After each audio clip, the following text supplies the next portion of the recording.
With the 22nd pick in the 2026 NBA Draft, the Philadelphia 76ers select Labaron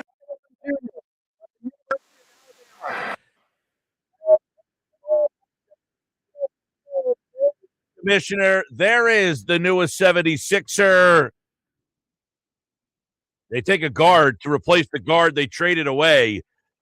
With the pick that they got for the guard they traded away, they now have another guard. What's up, everybody? The Sports Bass Live, 97.3 ESPN, the 97.3 ESPN free mobile app, and live video on the 97.3 ESPN YouTube channel. You can watch the show live every day. Just search 973 ESPN and hit the subscribe button. What a night last night. So I was in the car last night around 9 o'clock, I guess, somewhere right before 9. And when I got in the car, I have YouTube TV. So I turned my YouTube TV on.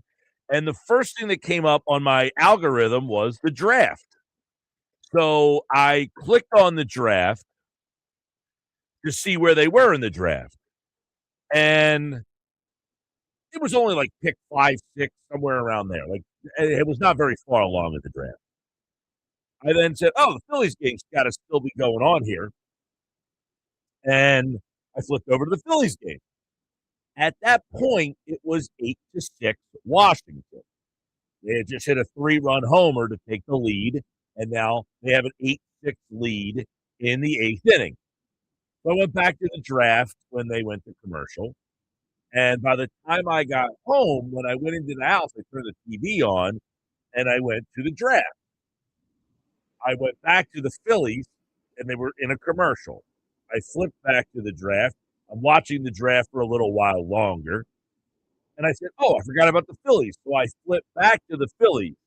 When I flipped the Phillies game back on, they were showing highlights of Brandon Marsh hitting a homer, followed by Bryson Stott hitting a homer. I said, wait a second, what did I miss here? And then they threw the box score up on the screen, and the Phillies had scored 8 runs. Actually, I take that back. I turned the game on, and it was 8-6 with 2 outs in the 9th when I flipped back to the draft. With 2 outs in the 9th, I then flipped back. They showed the box score, and I had missed 8 runs with 2 outs in the 9th for the Phillies last night. Also, I could watch the Sixers draft Labaron Philon from Alabama, who we talked a lot about him yesterday with Jeff Nadeau in the 5 o'clock hour, third most points per game in the SEC, only behind Akoff, who went, I think, 7th, and Josh Hubbard.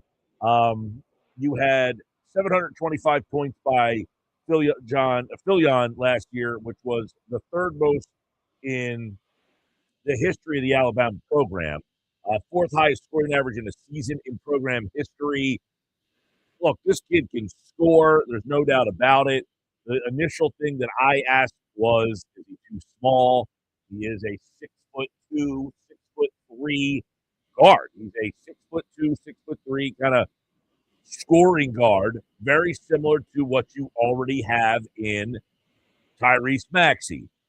It is very ironic that they took a guard when they had a guard that they traded. So they traded a guard, got a first-round pick, and replaced the guard. Now, this guard's a little different than Jared McCain. But is it different in a good way or a bad way? They never played McCain. They couldn't get him minutes. And I think a lot of that had to do with the injury and all that stuff. But this is a different type of guard. He is much more, I would say, in the style of a Maxey than he was a McCain. And McCain, very good shooter. This is a 40% three-point shooter, and I wonder how he fits in. Can he be a guy who handles the ball more, that gets Maxey off the ball? Can you play Maxey and Edgecombe together with Philon? I don't know. I look at this and say it's kind of a really good player, duplicitous to what I have. But that doesn't mean in today's NBA that can't work. So I'm not sitting here and just poo-pooing this draft choice. I like the player. It's little off on the fit. That doesn't mean that the fit can't work. We saw what Indiana did the year before when they made their run to the finals. They had a bunch of these guards interchangeable. We watched the Sixers. What problem did they have this year? They had to play Maxey way too many minutes. They had to play Edgecombe way too many minutes, right? They had to play these guys too many minutes because they had no guard depth. So can this lower Maxey's minutes? Can this lower his time on the ball? I don't know. We'll see. I mean, if I would say on a level of 1 to 10, my excitement for this pick, I would say probably about player-wise, I'd say about an 8. I like the player. Fit-wise, not as thrilled about that, but I'm not 100% saying it can't work. I think it can work if it is managed properly. You know, you look at times of games and times against styles make the fight. And sometimes you have to play 3 guards. Sometimes you go small. Sometimes you have to be creative. We saw at times for the Knicks in that game when they were down 29, when they came roaring back, Mikal Bridges was not on the court. They went with Landry Shamet. They went with um, Jose Alvarado and Brunson. Those are smaller guards. The question is, over an 82-game season, what will you get on a night-to-night basis? Well, it should be an opportunity to get Maxey off the ball. It should be an opportunity to get Maxey off the court, not have to play 38, 40 minutes a game. And those are things that I like. What I don't really like is this is a team that can't rebound a lick. It's got to be one of the worst rebounding teams that I have ever seen. And you did not upgrade that last night, and you're currently do not have a pick today. So currently, you don't have the opportunity to upgrade that spot either tonight. Could you have done it last night?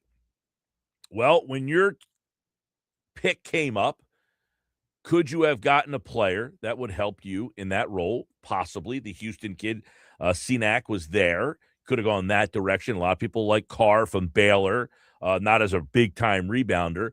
We talked about the North Carolina kid. He's still on the board. I don't know that there was a definitive animal on the board in terms of a rebounder last night, but what do you guys think about the pick? At Mike Gill Show, you can vote. At Mike Gill Show, it's simple. Thumbs up or thumbs down on the pick. And right now, the votes are coming in, and it's pretty overwhelming for one side of the coin. 85% are going one way, and 15% are going the other way on thumbs up or thumbs down on the pick for the Sixers last night. What do you guys think? 609 403 0973. Bill from Ocean City on the White Horse RV text board says, I don't like the pick. 6'3", he's a shrimp. Well, Maxey's kind of small too, Bill.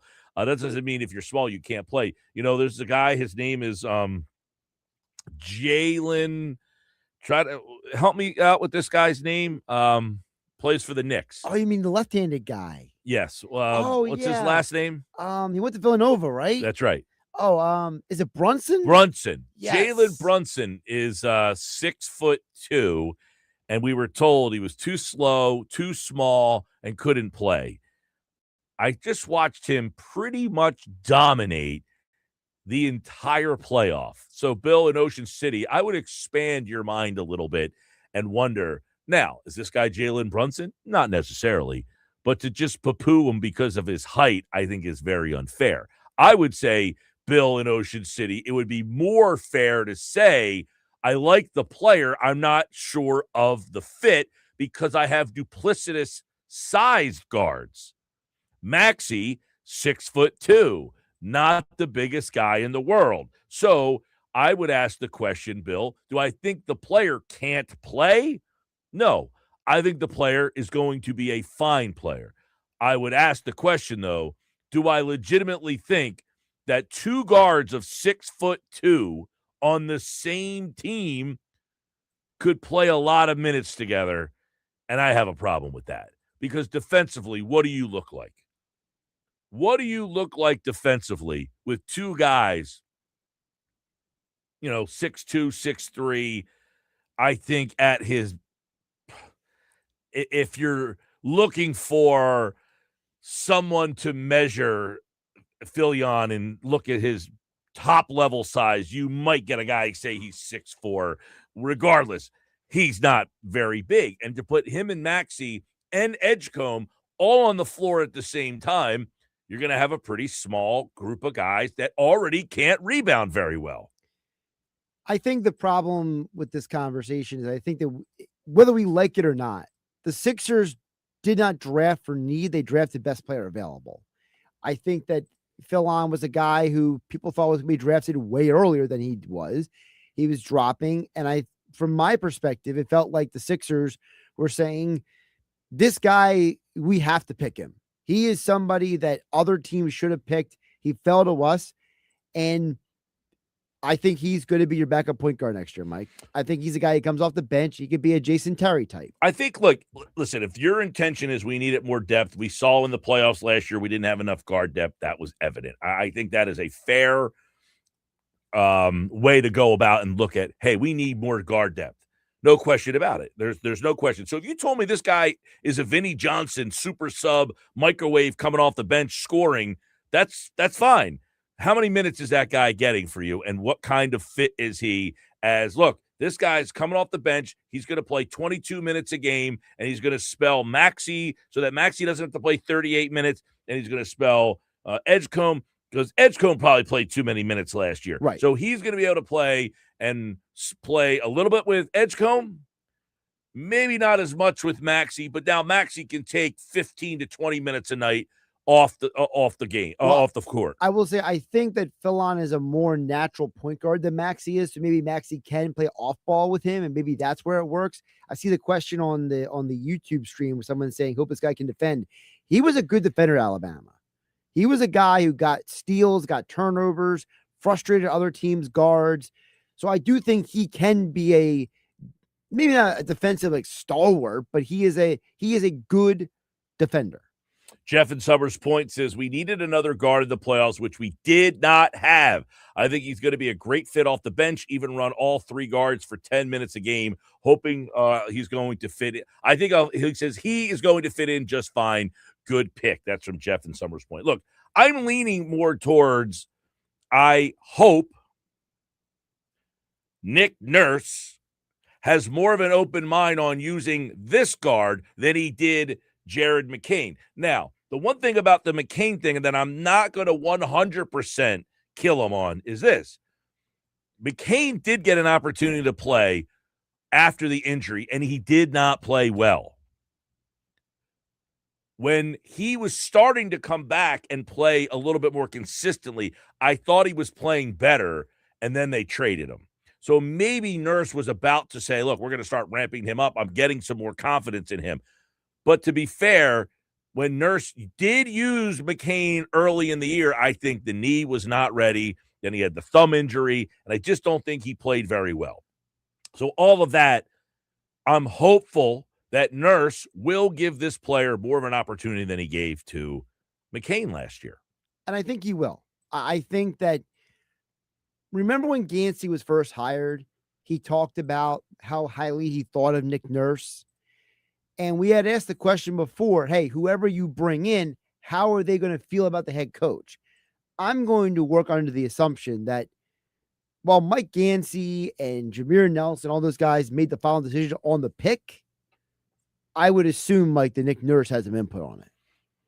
Yeah, I'm sure he has some input. I definitely think they looked at the team last year in the playoffs and realized we don't have enough guard play, so we have to get another guard. It's unfortunate that you had a guard, you traded a guard. I will say this, is this particular guard more athletic, a better fit's not the word, but because McCain was a small guard as well, he was more noted for his shooting than anything else. Yeah, than Philon will be. Philon it was a point guard at Alabama. He played good defense. He was a good guy to get, set the offense, keep the offense moving. If he needed to score, he also played in an offense that scored.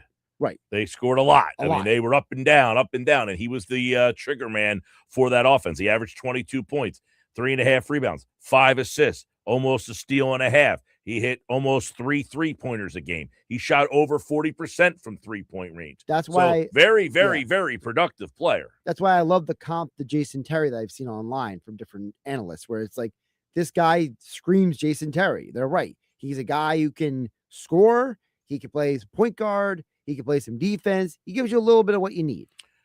Yep, and the problem is you had to give something away that you probably didn't have to give away, only to now have to restock that position. Because if you had McCain, but keep this in mind, if you had McCain here, you wouldn't have had this pick last night. Correct. So you get a guy who's 20 years old. He's a rookie, so you control him a little bit longer. I'm not sitting here trying to sugarcoat that. I probably would still rather have McCain, just because McCain offers something that a lot of guys in this league don't. He could shoot the 3. And the Sixers have had just a nightmarish problem trying to find a guy who can shoot the 3. A consistent shooter of 3. Yeah, and I think, McCain has his weaknesses, no question. Is this player going to be more athletic, better defensively, quicker? Most likely, yes. All of those things are yes, but it's just how you got here is seemingly just a bizarre situation for the team. 609-403-0973. So that happens. The Sixers make that pick. Paul Hudrick will join us at 3 o'clock today, and we'll talk a little bit about the pick. And then, can they really do anything today? If you're watching the NBA draft tonight, the Sixers do not have a pick. So is there a way that they could get into this draft tonight somehow, some way? Because as we talked with Jeff Nadeau yesterday, Nadeau really liked the second-round pick pool of players a little bit more than he did at 22. Now, that being said, I do think that he liked this particular player. I don't know what he thinks about the fit for the Sixers, but we talked about a lot of guys yesterday when Jeff was on at 5:30. So if you want to go back on the YouTube from yesterday's show and listen to hear what Jeff has to say about a lot of these players, he was excellent yesterday breaking down a lot of these guys. I think if you're the Sixers, if you're going to get back into the second round and make some moves, you probably want to get as high as possible, right? Like, you want to try to get, like, let's say the 35th pick or higher to make sure that you get whoever you're targeting. Like, that would be the philosophy, right? I think that you're looking for a big man that can rebound. So wherever that guy is. Well, for example, you mentioned the guy from Carolina, Visser, right? Mm-hmm. He's a guy that I know a lot of people like. A lot of people look at him as I know it's not the best comp, but almost like an Ersan Ilyasova-esque kind of player, a guy who can. I looked at it more like a Lopez. Rebound. More like a Lopez. Like a Brook Lopez? Yeah, could shoot the 3. Of course, Lopez later, when he went the Lopez version on the Bucks. On the Bucks. When he shot the 3, but he could also still be a rim protector and rebound. I think he's not athletic, but he can still bang down low and to give you some paint protection and rim protection. But on the offensive side of the ball, he's going to be more of a stretch, which means he could probably play with Embiid. I think that's the reason why people like it. People like the idea of, let's get someone next to Embiid who can stretch the floor on the offensive side of the ball, but get rebounds on the defense, because that is what this team desperately needs. They need someone next to Embiid who is not duplicitous with him. 609-403-0973. So Debanza goes 1, Peterson goes 2. Were you surprised about that at all? No, I mean, once the draft conversation started to heat up, it sounded like that was the way they were going to go. In fact, yesterday, if you were listening to Nadeau and I, one of the things we talked about, and they brought it up last night, which was you put Debanza on that team. If they bring Anthony Davis back with Sarr, Davis, and Debanza, just think about how big those guys are in the front court. And then you've got Trae Young and Johnson, who they drafted last year. Right. That team could instantaneously be pretty interesting. Like, you put Trae Young and Anthony Davis, Alex Sarr was the second pick in the draft a couple of years ago, and he's starting to come around a little bit. That's a team that might be like the Sixers from a couple of years ago. Keep in mind, they were tanking Aru last year. They were trying to lose on purpose, so they only won like 15, 16 games.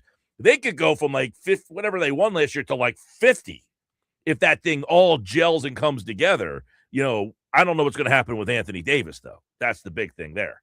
And I will say really quick that, one other element for what you saw last night, and which will carry over to tonight. I've heard a lot of people on ESPN radio, a lot of the basketball people talk about that next year being completely different when it comes to the draft and the tanking and the lottery, that a lot of teams might be picking differently this year because of next year. So maybe a team like Washington is saying, we can't depend on the draft next year. We got to get the best player available this year. And that was DeBanza. I think they were going to take him. Peterson, a lot of people look at it was a wild situation. Nadeau was on yesterday. He said he didn't care at all the way he played at Kansas. He said that was a byproduct of him basically just did not want to go to college, wanted to make sure he didn't get hurt. He had no interest in playing in college. He's the best player in this particular draft. Okay. Then the question was Utah going to take him? Because he didn't seem to have any interest in playing for them. Utah had the same problem last year with Ace Bailey. They said to Ace Bailey, you're going to play here because we're going to take you. Now they have Peterson, Bailey. They made the trade last year. Remember, they also have marketing. And they also have Jaren Jackson. They traded for Jaren Jackson last year. That team all of a sudden is interesting. And they got Keontae George. Yeah. That Utah team is all of a sudden pretty interesting right off the bat. I think there's another player that I'm forgetting out there, but you've got marketing. Also, they traded for somebody else too, didn't they? They did some things last year. I know they traded for Jackson. They got George, now Peterson, marketing, Jackson. Oh, they've got Kessler, who missed time last year. He's another one, plus Ace Bailey. So that's a team that all of a sudden has some very intriguing talent on that team right off the bat. Cameron Boozer, he goes to Memphis. No craziness there. I think the one area, Wilson was the fourth pick. We thought about that yesterday. Wagler went fifth, and I think that's where things started to get a little crazy. We thought Akoff would go to Brooklyn. They went with Brown instead, which meant then Akoff went to Sacramento. Fleming, Johnson. When Johnson got picked at 9, that was a guy that we were talking about. If he could fall backwards to Philadelphia that you took, he ended up going into the top 10 at number 9. That ran a little run on Michigan guys there because you had Yaxel Lindenberg from Pennsauken High. He ended up going to pick 11. I also talked to Nadeau yesterday. I said there's 100% Mara was going to Oklahoma City, and we thought we was going to have to trade up to go get him. Well, he fell to them at number 12. That was the easiest pick because he's 7'3". Now they have him against Wemby come playoff matchups there. So that was interesting. So it was some, but not a lot of trades. When Swain went at 15, that was one guy that you saw mocked to the Sixers a lot. And he went at 15. So that jumped a guy into that spot. It started to get interesting once that happened. And Graves, he was a guy that Nadeau liked yesterday for the Sixers. He went to pick 19, but that dropped a couple of guys. It pushed them back a little bit, and that's when Philon, who I think was probably a guy, some people had him in the top 10. To me, 11, 12, 13 are the most interesting picks of this entire draft because I think all three of those guys, Lindenborg going to the Warriors, Mara going to the Thunder, and now Ament going to Milwaukee are all going to have impacts next year.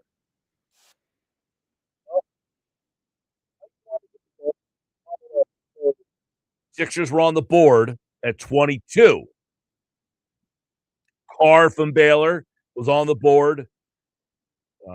Sadak went 27. Kids were going to Boston. That's a rough one to take. You get a guy rebounding. Terrace Reed from UConn. He went on 26. Another rebounding type of player. I talked about Alex Caravan yesterday. He was a guy that I would have had some interest in. He ended up going 29th to UConn. From UConn goes to Cleveland. So thoughts on the draft last night? Was there a player on the board when the Sixers picked that you were hoping they took and they passed on, let us know on the White Horse RV text board.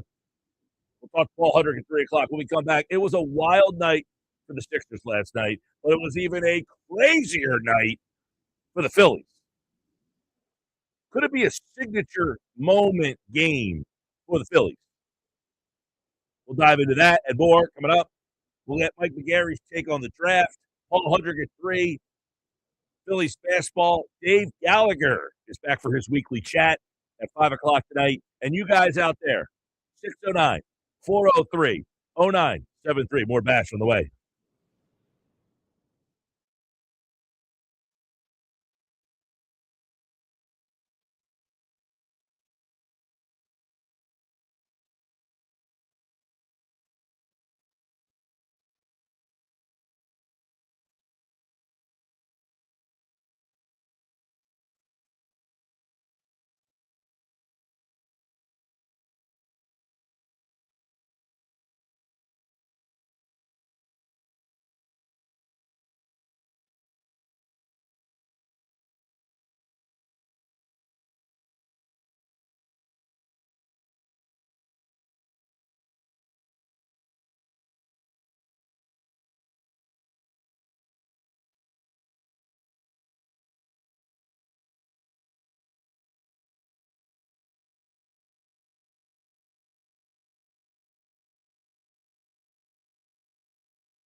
Brought to you by the law office of Craig A. Altman. Sponsors of Philadelphia sports coverage on the Sports Bash on 97.3 ESPN. Don't forget Sports Bash live on Friday at Jersey Cow in Margate. Stop out 7903 Ventnor Avenue in Margate, and you can win tickets to go see Matt Rife at Ocean Casino. Stop out this Friday, Jersey Cow in Margate, the Sports Bash live on location. So, draft last night, while that was happening, the Sixers made their pick a little bit later on in the night, but the Phillies, who seemed down and out, had a revival. All of a sudden, I flipped back to the Phillies game. There was 2 outs in the night, back-to-back strikeouts in the 9th inning.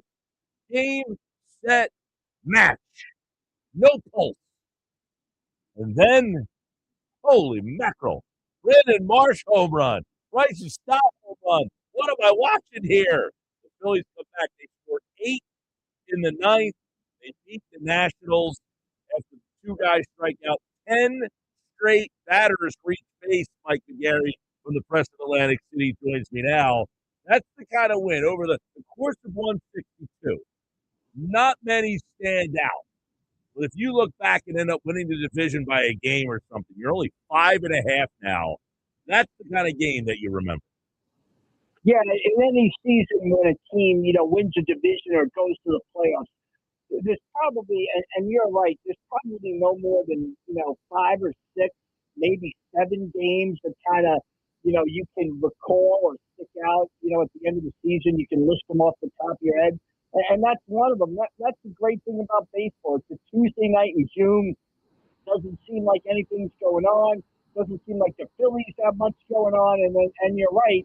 All of a sudden, they put on, one of the greatest rallies in the history of baseball. And you look at the bigger theme, you go back to, last Saturday night was fun to watch with Harper with the cycle and Schwarber with 3 home runs. Sunday night, Schwarber and Harper do it again. That was fun to watch. Okay, Monday they lose. And Tuesday night, they're entertaining again. So Phillies on a nice run now, sort of a good vibe, good karma around the team right now. Yeah, I mean, and I think one of the things that stands out, the other night they lose the game, Mike, 4-1, but it's Marsh who hits the homer off a left-hander. You and I talked about, can we trust Marsh? He's the guy who gets this thing sparked. I mean, at what point do we just have to say, Marsh is Marsh? He's good. He's an all-star, man. Yeah, I mean, I think we're at that point now. Like we said we talked about the other day, does he still deserve to get in there against left-handed pitchers? With the way he's playing, as I said the other day, he's earned the right to play every day. He looks like he's headed to the All-Star game. Hit the home run off the lefty on Monday. Hits a huge clutch home run last night. I mean, he crushed that ball last night. So, yeah, it's maybe a bit of a breakout season for Brandon Marsh. And sometimes it's better not to ask questions and just ride it out. And so that's where I am right now with Brandon Marsh. To me, he's an everyday player for the Philadelphia Phillies, no questions asked. Yeah, well, they don't have a lot of other options. But, yes, I think irregardless, he's in the lineup every single day. And it looks like, Mike, he's going to start the All-Star game, too. I mean, right now, I think he's second in the All-Star balloting. They had to move him into the number 2 hole last night, and he responds 3 for 6 with the home run, 2 runs, 2 RBI. He's up to 315 with a 347 on base, a 504 slug. But he had to move to the 2 spot because Kyle Schwarber was scratched. And if you hear back tightness, do you get a little pause? Yeah, a little pause there, right? I mean, anytime they mention the word back, what did Lenny Dykstra say? Backs are important because they're connected to everything or something like that, basically. I mean, anytime you hear the word back, your heart skips a beat for a second. Although Mattingly last night, I watched the post-game show, he seemed to brush it aside, said that Kyle was already feeling better, going as the game wore on last night. We'll see if he's in the lineup today or they give him another day just to be on the safe side. But yeah, anytime you hear the word back, you get a little, not concerned, but you pause a little bit. And you point out Marsh moving up to the 2 spot. That's the great thing about Brandon Marsh, I think, this season. He's his 4th He's hit ninth. He's hit eighth. He's hit leadoff. He's hit second. And he's produced at every spot in the lineup. He hasn't been a guy that says, well, I can't hit here, or who's hitting behind me, I need protection. No, Brandon Marsh is having the type of season where no matter where they put him in the lineup, he's been able to be productive. And that's another sort of feather in his cap when you're debating, the season he's had and whether he should be out there every day. Well, and what do you know, too, right? I mean, Schwarber goes down. They have to make a change about 10 minutes before the game. Sosa becomes the DH. He hits a homer. Marsh moves into his number 2 spot in the order. He ends up hitting a homer. I mean, how apropos. And then Stott, I guess, moves up to the 5th spot in the order because of all the stuff, and he hits a homer last night. It was one of those poetic justice nights for the Phillies, and hopefully, you take a look at that win, Mike, they're 5.5 back. We said the other day, can they get to 4.5 back by the All-Star break? That's going to be something that's very interesting to keep an eye on, because the Braves, they are leaking some oil right now, specifically in their rotation. Yeah, and also the bullpen, too, right? I think Manny Machado walked off the Braves last night. I know Suarez, who's kind of their setup guy to Iglesias, couldn't pitch last night because he had some, I believe it was forearm tendonitis. So again, like you hear backs with hitters, you hear forearm with pitchers, and you begin to get a little nervous there. So you're right. The Braves are leaking a little oil. They've got some injury issues. They've got some rotation issues, and 5.5 games on June 20th. And especially in this division, Mike, it just seems that in this division, the last thing you want to be doing is almost leading the division in June. I mean, remember 2024, the Phillies at this time in 2024 looked like they were going to win 100 games. They looked like the 27 Yankees. They sort of lose gas over the second half of the season and lose out to the Mets. In the division series last year, the Mets at this time of year looked like they were rolling. They were coming off an NLCS appearance in 2024. They looked like the class of the division in June of 2025. It seems like the Mets haven't won a ball game since June of 2025. So yeah, in this division especially, it seems like the last place you want to be is first place in June, because it just means disappointment and rough times ahead. Well, Phil's tonight, and of course, they'll continue. It'll be Aaron Nola getting the start for the Phillies tonight, and of course, the Nola coaster has been up, it's been down, it's been all around. He got off to an awful start. He's just been bad. Is bad good enough? He was horrendous. He was awful, and now he's just bad. Yeah, I mean, Mike, you look at the contract, and everybody's going to view him through the lens of that contract, right? And you're almost paying him for past performance. So you really can't look at that contract when judging him going forward, as tough as that is. And to me, it's a very low bar for Aaron Nola. When he leaves the game tonight after 5 or 6 innings, do the Phillies have a chance to win? That is simply it. Are they down 4-3? Are they up 5-4? Do they have a chance to win the game when he leaves after 5 or 6 innings? That is simply the bar that we're judging Aaron Nola by right now. I agree. The last couple starts that he has been out there, he pitched 5 innings in the game against the Mets. They actually lost that game, but they have won 4 straight previous to that. He pitched 4 2/3, 4 1/3, 5 and 6 innings in those 4 starts back to back to back. So he gave them 4 nights where he left the game and they had a shot to win. In those games, he gave up. In the game against the Mets, he lost. He only gave up 2 earned. Against Milwaukee, 3 earned. White Sox 5, San Diego 2, and San Diego 2. So he has kind of kept them in the game. We'll see what he can do tonight against a good Nationals lineup that they'll face tonight. I want to flip over because, so Mike, last night I'm in the car. I put the draft on. I go back to the Phillies. It's 8-6. I flip back.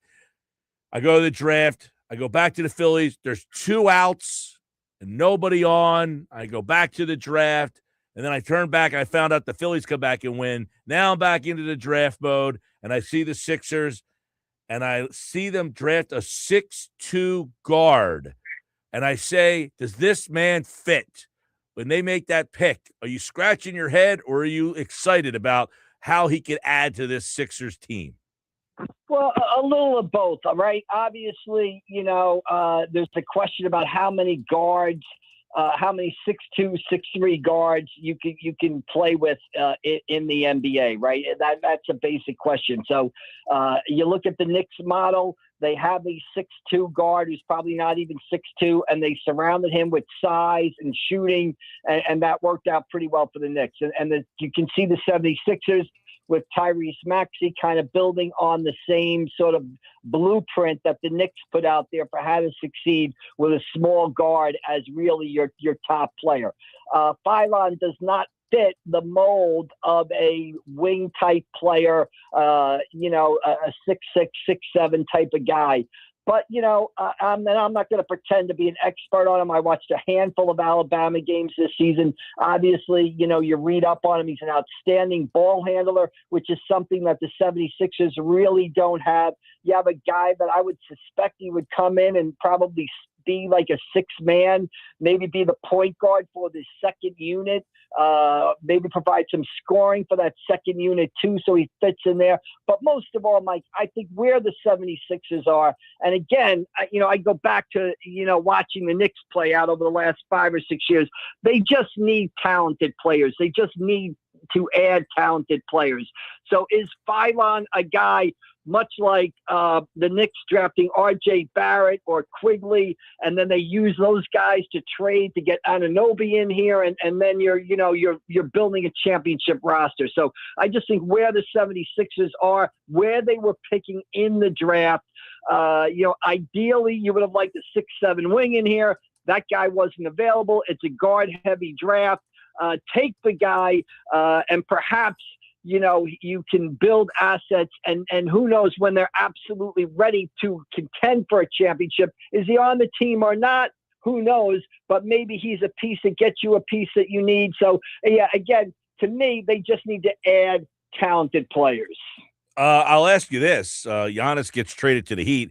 As a fan of the team that wins the championship, does that make the Heat a viable contender in the East?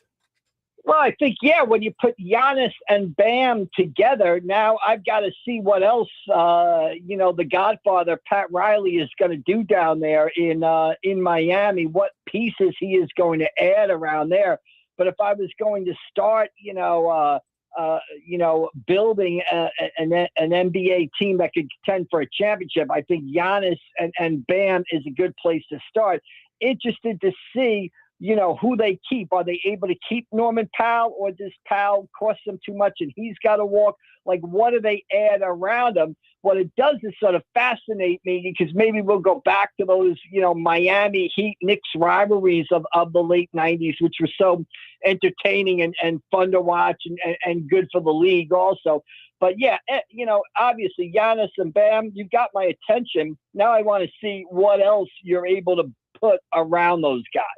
All right. Well, obviously, round 2 tonight, the NBA draft. You can listen to it right here on 97.3 ESPN. The Sixers do not have a pick in the draft tonight, so I don't have to go flipping back and forth, and maybe I'll catch the whole 8-run inning and won't miss that excitement down at Nats Park. Mike, we will catch up with you on Friday. All right. We'll see you down the road, Mike. All right. Mike McGarry, everybody, from the Press of Atlantic City, pressofac.com. Of course, Mondays, Wednesdays, and Fridays here on the Sports Bash. On Friday, we always preview the weekend. On Monday, we look back, and on Wednesday, we kind of look back and ahead as the Sixers draft last night. The Phillies with a come-from-behind, probably one of the wildest games. I was reading up on this game, and the Phillies last night, they're down 8-6. They have the first 2 hitters struck out.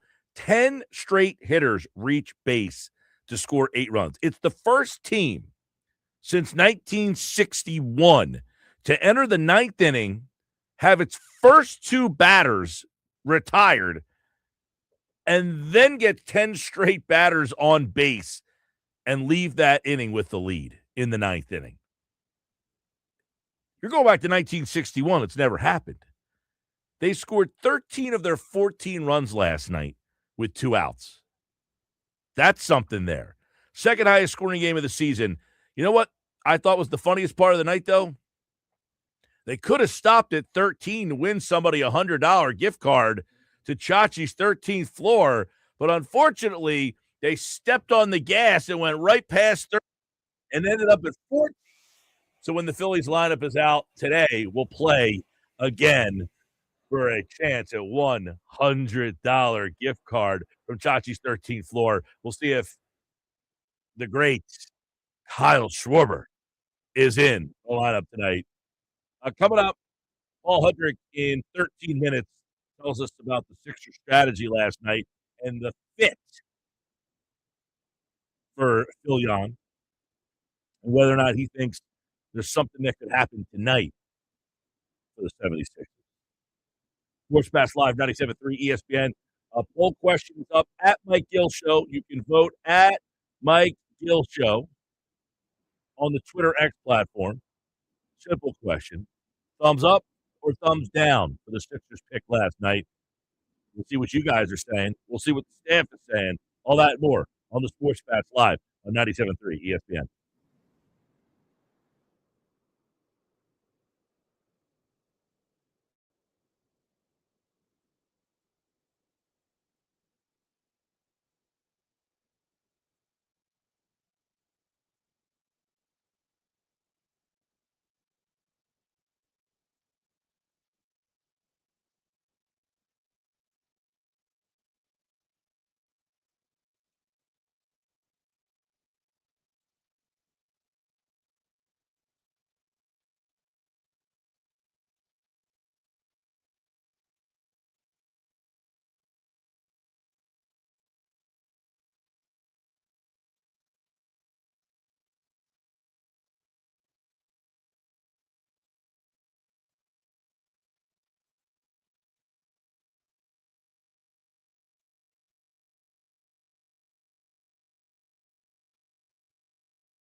At 2:53, this hour of the show is brought to you by the law offices of Craig A. Altman.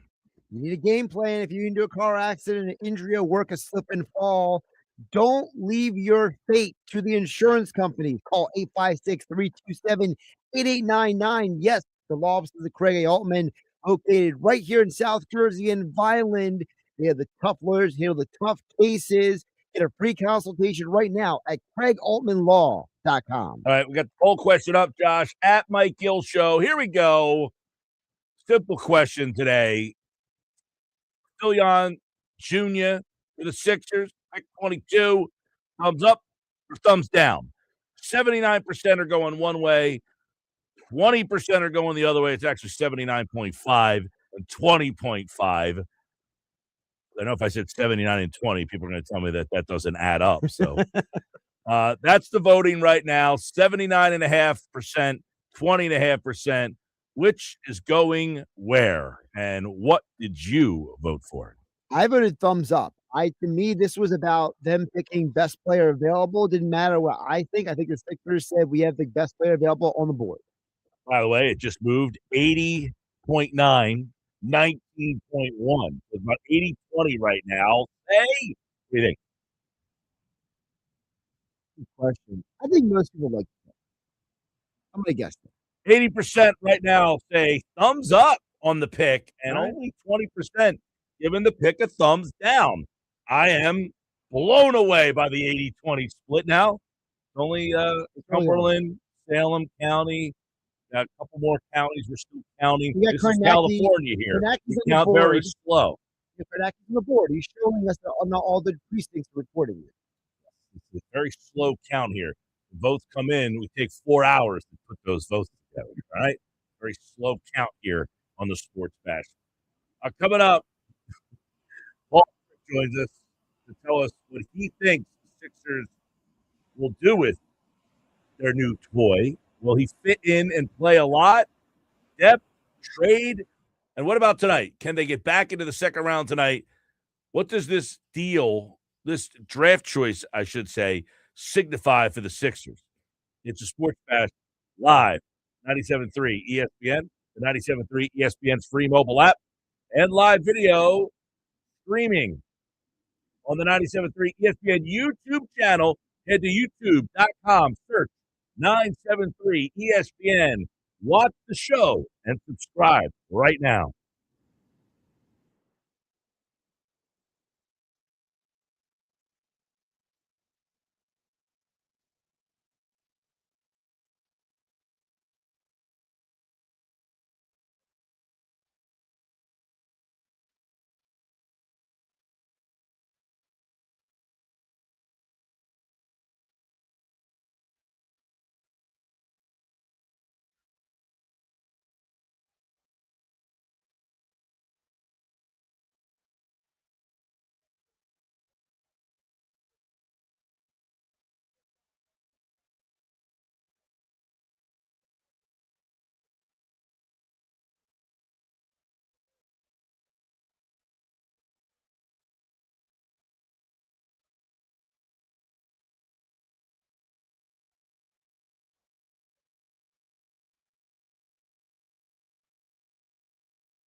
He was pretty high on our board. Surprised a little bit he was there. But, I've watched Labaron a lot. Labaron's just a dynamic guard. He can play on and off the ball. Came back for his second year at Alabama. Could have came out last year probably. We got picked probably a little bit higher this year. But he's dynamic and can score, can pass. He's got some, toughness. I think he's going to fit Philly. Plays with an edge, plays with a swag. He's not afraid. And he has cool glasses.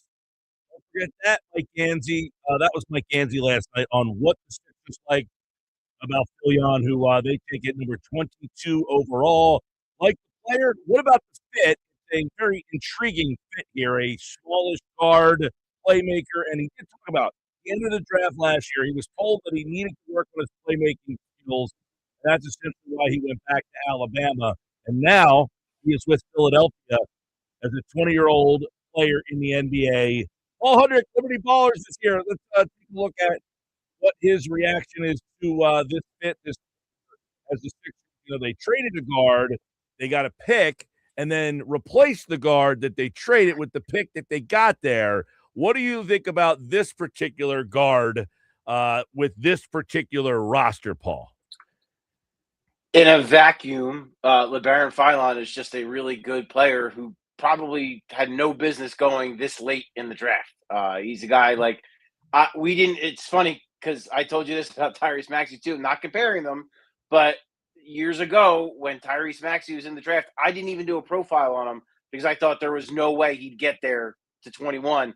The same thing with Labaron Philon. I thought there was no way he was going to get to 22, and he did. So, and this guy is just a good basketball player. And I know we want to do this thing. We want to conflate things and compare him to Jared McCain.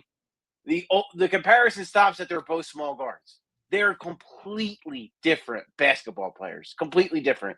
Philon, a 2-year guy, his first year was mostly like a defensive player. Like he was a defense first kind of guy, picked up players full court, took on the toughest guard assignments. That was his role as a freshman. Then last year, when Mark Sears graduates, he becomes the guy, and he's the go-to guy. He winds up scoring 22 points a game in the SEC, as Mike Gansey referenced, scored 35 points against Michigan in the NCAA tournament. Like, this is not just a garden variety guard. Like, this guy can really play. Advanced handles, smart, tough, like intangibles through the roof. I mean, this is a really good basketball player.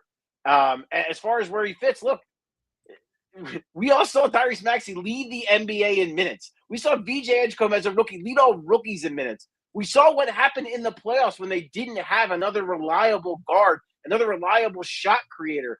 Everything, their offense went to mush. Tyrese Maxey, barely left the court. So that's where this guy fits in. Like, you needed another guard like this. So, yes, he was the best player available, but he absolutely fills a need because this team has a lot of needs. They do. There's no question about it. And I like what you said. He's way different than McCain, other than the fact that they're both smaller guards. But did you think McCain, with his shooting, is a better fit than Philon, who's more of a playmaking guard, which you kind of have duplicitous with Maxey? It's tricky. I would say, well, for starters, Philon shot 40% from three this past year on like over 6 attempts a game. So it's not like this is a guy who can't shoot. He can shoot. Again, it's the NBA. It'll translate. We'll see how it translates. But yeah, McCain, that was his skill, right? Like, he was a movement shooter. That's what he did. It's fair to wonder because, the way I'm going to criticize Nick Nurse a little bit here, but like, I don't think Nick Nurse ever really used Jared McCain properly. And I think that was part of what led to the trade ultimately, is that Nick Nurse didn't think there was a way to make that all mesh. And then Daryl Morey saw that as well. And that's why they felt confident making that move. Philon is more of you don't really need to scheme for him. He's a plug and play. You just give him the ball, right? You give him the ball, run a pick and roll, and he'll make something happen, or he'll just get something off the dribble. Like, he's just that kind of guy. McCain has a little bit of that, but not to the level of this guy. This guy is just, might be the best ball handler in the class. Where Tyrese Maxey is now, like, Tyrese Maxey was not as good of a ball handler as Philon was as a prospect.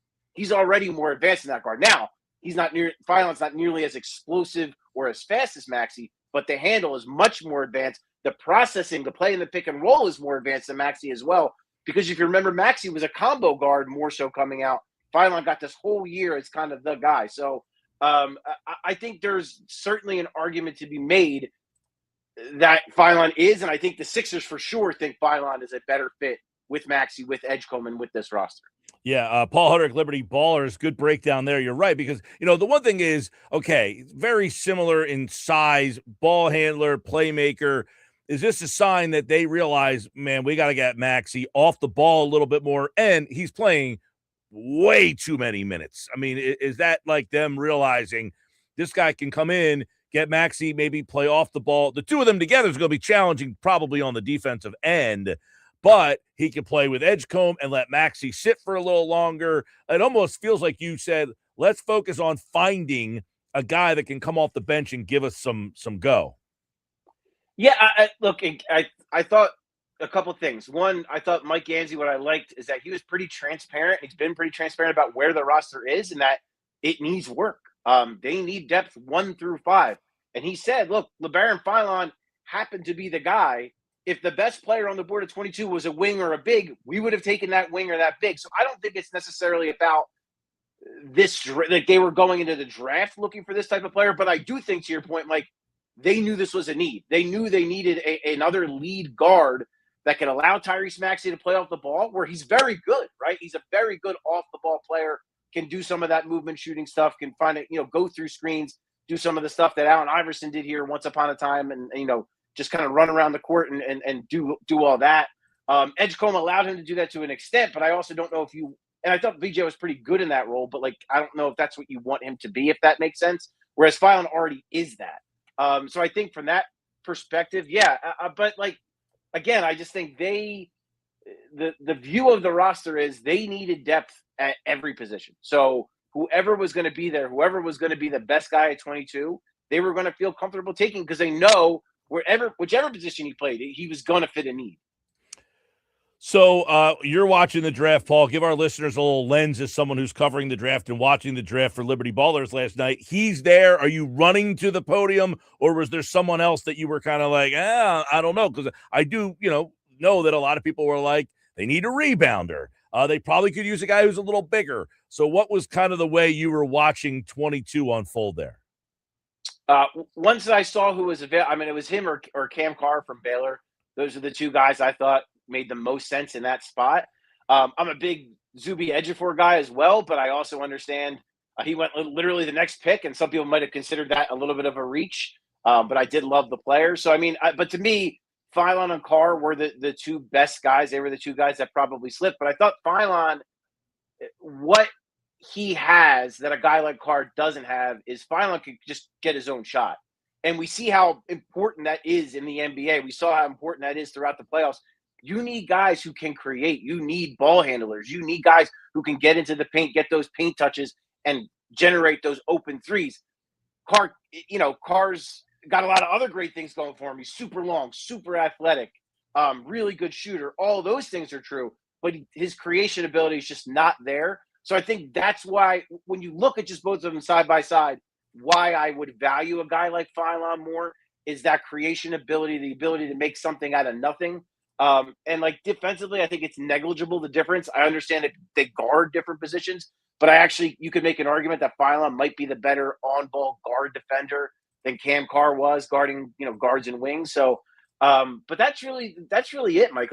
I just think it was, to me, if you just throw all the Jared McCain stuff out the window and the trade and all that, which you should, it was very obvious that Philon was the best choice at 22.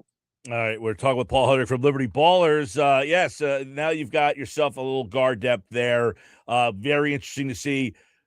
I guess. I wanted to see what you think about this. I agree. I think that Nurse did not do a great job of utilizing McCain. Do you think, though, he just didn't like McCain, didn't think he fit, or was it tied to that injury and he just wasn't ready and he didn't trust him enough? Because it seemed like when he did play him early, to be fair, McCain was not very good. He did not take advantage of the small opportunities that he got. So I think he lost some faith in him. It seemed leading up to the trade deadline, he was starting to get a little bit more rhythm with Embiid specifically, and he looked like he was getting a little bit more, and then they just gave up on him and traded him. So do we think that he will give this particular player the trust right off the bat? I hope so. I don't know. I really don't know the answer to that, because I am of the belief that I think a lot of McCain's issues early on last year were simply just the fact that he was hurt, and it was a tough start to the year. He had to play through it, and I don't think he got enough chances to play through it. Especially like Quentin Grimes wasn't exactly setting the world on fire, and he kept getting chance after chance. But for some reason, maybe it's a defensive situation. Maybe that's what it was. That Grimes, because Grimes is a much better defender than Jared McCain. So maybe Nick Nurse just really felt like, well, if they're both going to be zeros on offense, at least I know I'm going to get defense with Grimes. With this kid, like I don't think he's not going to be a zero on defense. Like I said, his freshman year, that was his role. He was a defense. Like the one comp I've seen, and I do kind of like it, and like the peak version of this guy does make sense for this Sixers team, and that's Dennis Schroeder. I mean, because Schroeder is a guy who picks up full court. He's just feisty and pesky on the defensive end, and I think Philon has a lot of that, but with maybe a little bit more offensive skill. So I think that's maybe the separator. I think that's where I would I don't know this, but where I would have more confidence that Nurse would play Philon as opposed to McCain is the defensive end of the floor. I think Philon's going to be, he's going to play hard. And then too, Mike, like he's not going to be asked to play whatever 30 plus minutes a night. So like he can pick up full court for the 15, 20 minutes he's in there, and he can be more impactful in that way. So I think that's, if you're looking for a reason to be optimistic that Nick Nurse might play Philon more, I think that's it. Yeah, I'm looking, like, hey, can I get 22 minutes from you, 22 to 25 minutes, 10 or 11 for Maxey, 10 for or 11 for Edgecombe, and, maybe if we need you for a couple extra, you play together with maybe all – you like a three-man? The other thing, too, Mike, I want to bring up is, like, this whole small guard thing is so funny to me. We just watched Jalen Brunson win a championship. His primary backup was Miles McBride, Juice McBride, who was 6'2". They also brought 6-foot Jose Alvarado off the bench. Landry Shamit's like, what, 6'4"? Like, it's not like the Knicks had this huge backcourt. They just won the finals. Like, I think we need to have, like, a little perspective there, too, to not just say, like, well, you need to have this size and the league is doing this. But no, you get good basketball players. And I think that's a big part of what I brought that up. Selection. I brought that up, and the year before with Indiana, their run to the finals, they were interchanging smaller guard in and out. So yeah, we'll see how he fits in, but very good player, like the player, interested to see the fit here. Gansey seemed like they're still trying to be aggressive today because there's a lot of players in this second round. How does that happen though? How could they get back into the second round? They don't have a lot to work with here. Well, actually, I think pretty easily. Like next year, I think they have 3 second-rounders in next year's draft. That's a good starting point. They have a lot of second-rounders, and I think you already saw Shams Charania reported that Memphis, they just loaded up a bunch of second-rounders. They're looking for more, and they're trying to trade out of the second round again. So, like, those are your opportunities where you're trading future seconds for, multiple future seconds for a second this year. And it might be worth it because, I'm not a draft expert, but I know that this draft was very good. And I've heard that next year's draft is not as good. So from that logic, maybe this does make sense to be a little bit more aggressive this year when you know it's a good draft and maybe you have, what Gansey said. And I was surprised how transparent and about this he was. He's like, if we can nail down, like, hey, these are like 5 or 6 guys we really like. And then that's when you could be maybe a little bit more aggressive to say, okay, well, if we can get a pick in this range, here are like 5 names we really like. So we'll wind up with one of these guys we really want. So I do think there's definitely a path there. And it certainly seemed like Mike Gansey was motivated to try to make it happen. Paul Hudrick with us. He said he was hopeful to bring back Grimes and Oubre, but wasn't sure how that would play out. Would you say that Oubre is more likely backer than Grimes, or because Grimes is in a weird spot here? Yeah, I mean, I would say Oubre from the standpoint, more likely from the standpoint of, I think Kelly Oubre would like to be If back. you're Grimes and you saw they just took a guard too, are you Yeah, like, yeah, I'm dying to get back there? Probably not. yeah, and look, and I never, I shouldn't say never, but like I don't get this. I didn't get the sense that Quentin Grimes like particularly loved being here. I don't know. Maybe I could be wrong about that. I could be misreading that, but I didn't get the sense that he loved necessarily being here. I think to your point, I think he still views himself as a starting guard in the NBA, which will not happen here. And now he might even go down the pecking order a little bit more if Philon comes in and plays very well. Oubre probably fits more of a need now, right? Because you need wing depth behind Paul George. Justin Edwards is really like the only other wing on the roster, unless you talk about like Dalen Terry. So they need wing depth. So I would think Oubre would be a priority from that sense. And then again, Oubre now, he's the third longest tenured Sixer after Embiid and Maxey. So like you talk about continuity and wanting to keep guys together. I think, he fits into that mold. Now, to me, and I think you and I have talked about that before, Mike, like Oubre would be better served being a guy who plays like 20, 25 minutes off the bench as opposed to starting and playing big minutes. Is that what he wants? I don't know if there's any opportunities really out there for him to start. So I just think with all those factors, I think Oubre is a little bit older, right? He's 30. So like Grimes might see more opportunities elsewhere because he's a little bit younger. So I think for all those reasons, I would lean towards Oubre being more likely than Grimes, but we'll see.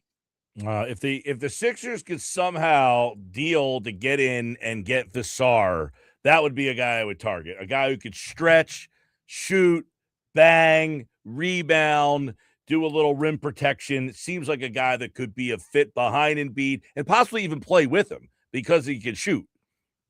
Yeah, I mean, my issues, when we were talking to people were talking about him in the first round, I said no way. I thought that would be a really big reach. In the second round, yeah, I think I'd be more inclined to take a flyer on him. I am concerned about the body type. He's only like 200 pounds and he's 7 feet tall.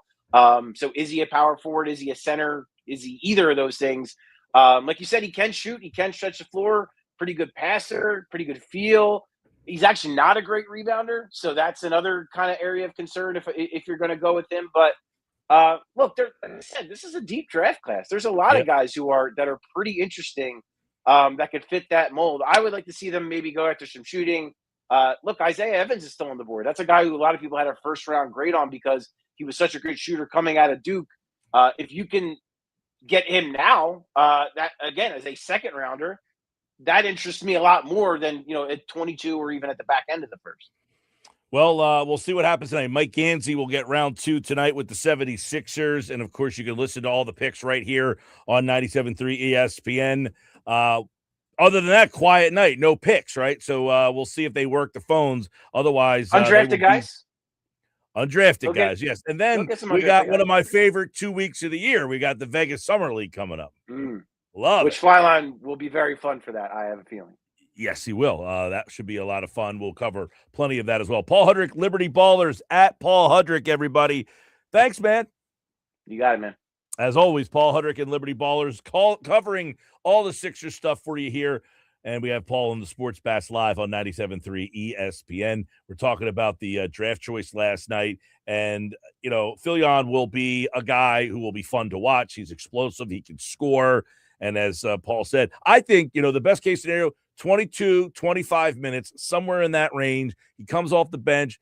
Hey, you get those minutes where Maxey now can take a seat for an extra minute longer, maybe even 2 extra minutes here and there. Same deal. Hey, Maxey, I'm coming in for you. Then I leave the game. Maxey's in the game with Edgecombe. Now I'm coming back in. I'm going to tap Edgecombe out, and I'm going to play a couple minutes with Maxey so Maxey can come off the ball, and I can run it. Then maybe both of those guys go out.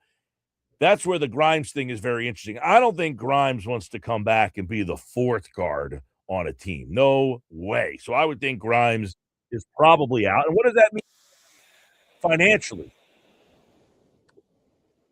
We'll see. Because we know that they have the non-taxpayer exception, which is about $15 million to do something with. I'm intrigued to see if they can get creative with Mike Gansey in the house. Hey, don't forget, Friday we're live Jersey Cow, stop out and see the show and check out the area's best ice cream in Margate, 7903 Ventnor Avenue in Margate.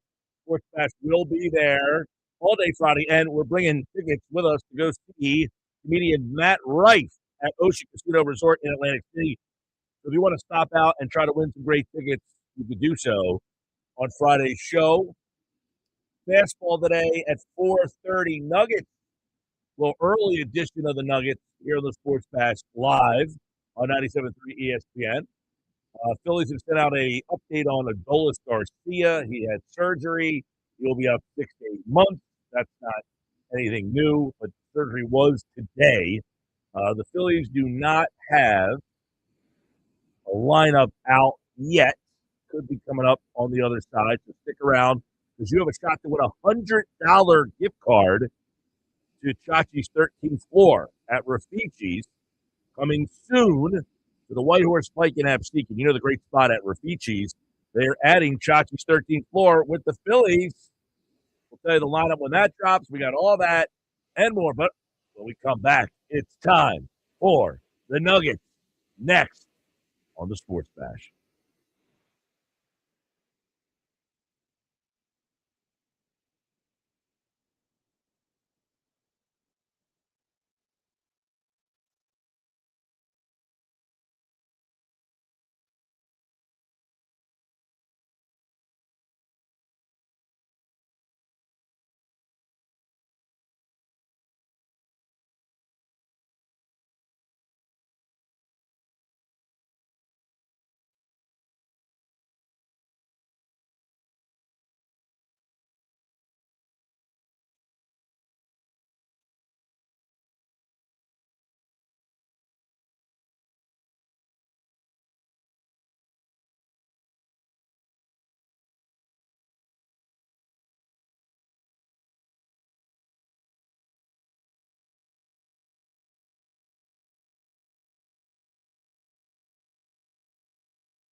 All right, 329 Sports Pass Live, 97.3 ESPN. Round 2 of the draft tonight on 97.3 ESPN. The coverage starts at 7:30. We got the Nuggets on the way. He'll be joining us for a special early edition of Nick's Nuggets. We got Phil's tonight. I do not see a Phil's lineup yet. Did I miss the Phil's lineup? I do not see the Phillies lineup at this moment. Usually it comes out right about now. So we'll keep an eye on that. Something Dave Portnoy said from Barstool caught my attention today. We'll get into that as well. But let's get into the Nuggets now. Earnshaw's here. Today's edition of Nick's Nuggets on the Sports Bash. It's brought to you by Broadleaf Plumbing, Heating, Air Conditioning, your trusted source for installation, plumbing, heating for generations. 609-390-3907. Online, broadleaf.net. Let's bring them in. Today's Nick's Nuggets. A little early Nugs today. Little early Nugs today, coming off of a wild night in Philly sports. You had the NBA draft, you had the Phillies. I mean, back and forth, all late in the game. Bryson Stott. It was a crazy night to say the least. But you know where I'm going to start, Mike. It's got to be the NBA draft and who the 76ers took last night. Now, Labaron Philon Jr. From Alabama, another guard. He could score at all three levels. Very interesting pick. Mike Gansey seemed excited that he was the guy that was still there. They had him high on the board, supposedly. This was a name that was thrown around for the 76ers for a couple of weeks now, as a possible selection at the 22nd spot in the draft. I saw a lot of people that were very negative on this pick. And you have to remember, they don't have any other guards on the roster at the moment. And I think the positive of this particular pick is that Maxi's not going to have to play 40 minutes a night. You need someone behind Maxi that can handle the ball and score a little bit. Now, they had a Jared McCain last year, all right? That was your guard behind those guys in Edgecombe and in Tyrese Maxey. So you're just drafting another guard once again. But I don't think this is as bad a pick as some people are making it out to be. No, I like the player. I'm just a little wondering about the fit, and that doesn't mean that the fit can't happen. I think what happens is this: you draft a guy in the first round. Your ultimate thought is, I want a starting player who's an all-star. Yep. Well, in the NBA draft, there's about 3 of those guys generally. That's why teams tank, because they're trying to get high enough to land one of the very few players that actually can be an all-star level player. The next group of guys that make it are starters, not all-stars, just starters. You also have to find guys who are rotational players. So when you draft a guy at number 22, you're hoping for a rotational player. You're hoping for a guy that gets regular rotational minutes. Tyrese Maxey at 21, nobody thought he was going to be a third-team All-NBA player, but that's what he turned into. This particular player here, I think this is what you were drafting Maxey to be, an energy guy, off the bench, score, and that's what you're hoping here. I think when you're looking at a guy at 22, you're like, can he start? Can he be an all-star? Can he be an all-NBA player? No, you want a rotational player, because this NBA that we're in right now, depth is at the forefront. And the Sixers had no depth last year. So you better hope that this guy, forget being an all-NBA player. You already got that guy. You've already got VJ Edgecombe, who can maybe be that level of player. You need this guy to be able to be what you hope that he is, a rotational player who can score off the bench, give Maxey a break, give VJ a break, and be an explosive scorer like you see a lot of these teams.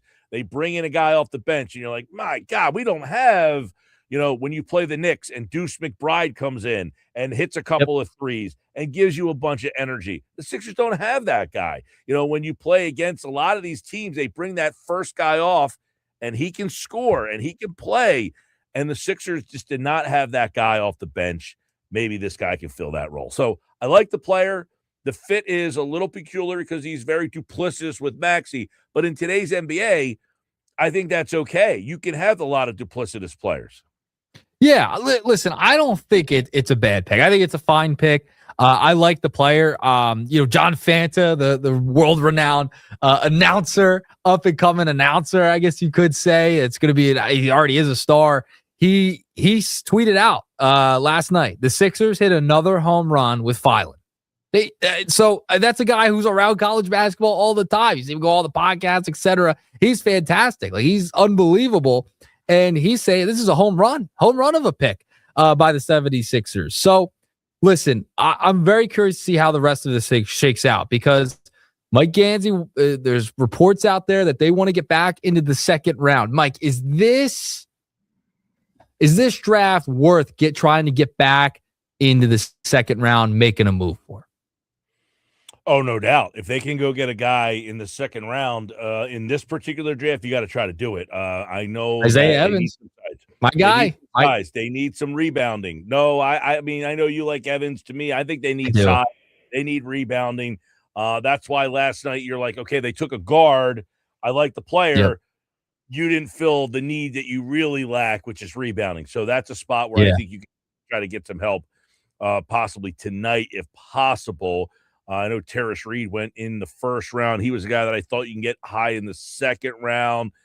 Josh Jefferson went last night. He's another guy you could probably get in the second round. There's not Miller from Cincinnati is a big man who can rebound. We talked about with Paul Hudrick, who was on last segment, possibly Vassar from North Carolina, a big guy, not a great rebounder, but definitely give you some size and can shoot.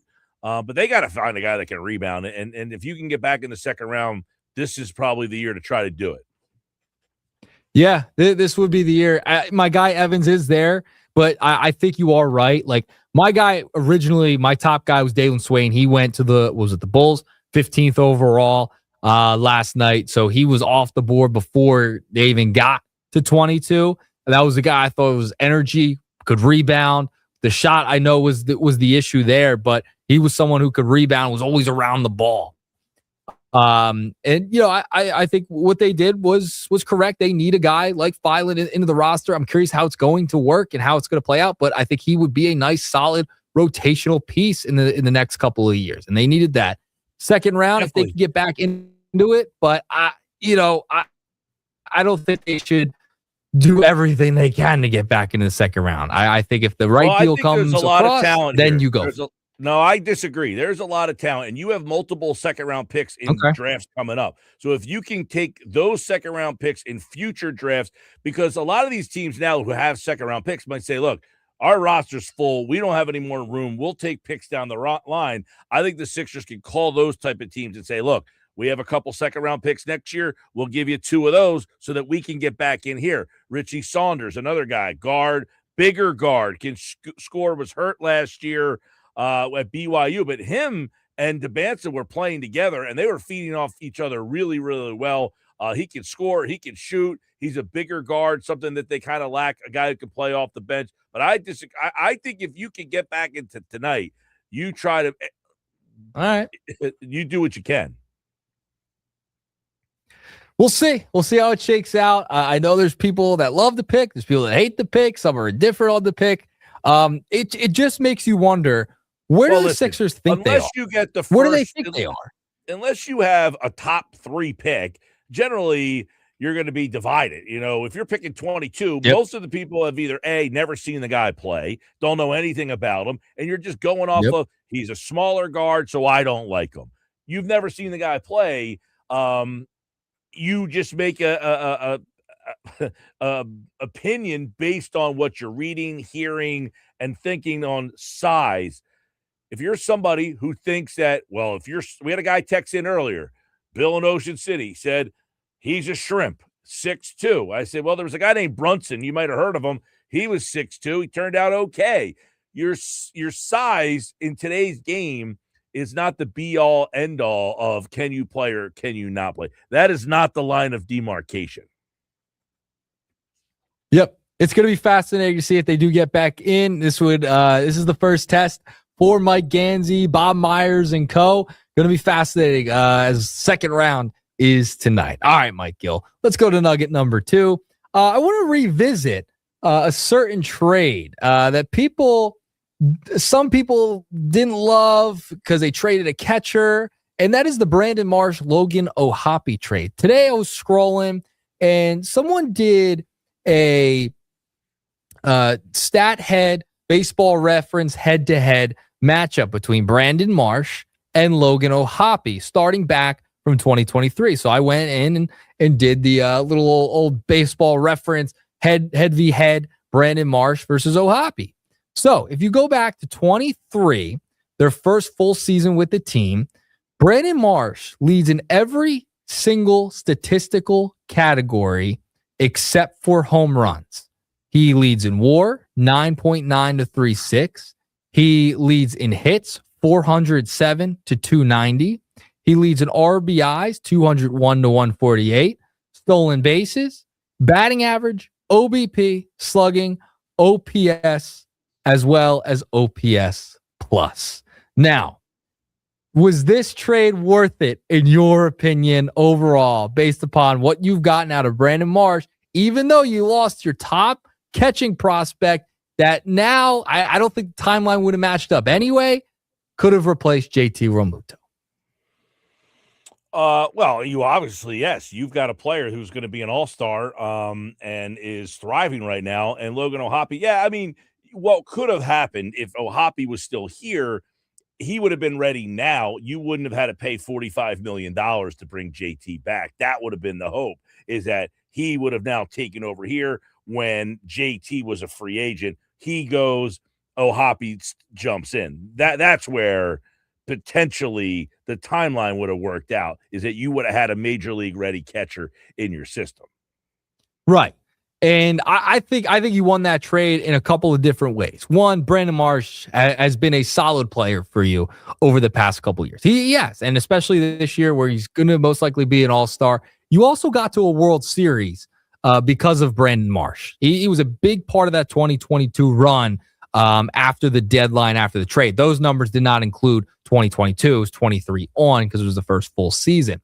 Now you're in a case where it's like, you don't know who the heck the catcher is going to be after this. So I could see people still bemoaning that trade, but I think you won the trade because who the hell would be in your outfield if it wasn't for Brandon Marsh as well? So I think you the don't Phillies know won what that trade. That's not fair to say. You don't know Why? what they would have done because that trade was in 2022. If you're telling me they wouldn't have made another move from 2023, 2024, 2025, or 2026 to get an outfielder had they not traded for Brandon Marsh, I think that's far-fetched. I mean, the fact that they had Brandon Marsh here on a contract that was a very manageable contract is one of the reasons why they haven't gone out to get another outfielder. But if they never traded for Brandon Marsh in the first place, something tells me they probably would have brought in another outfield, potentially even a right-handed one, in the time frame, and still had O'Hoppe here. Not that I'm saying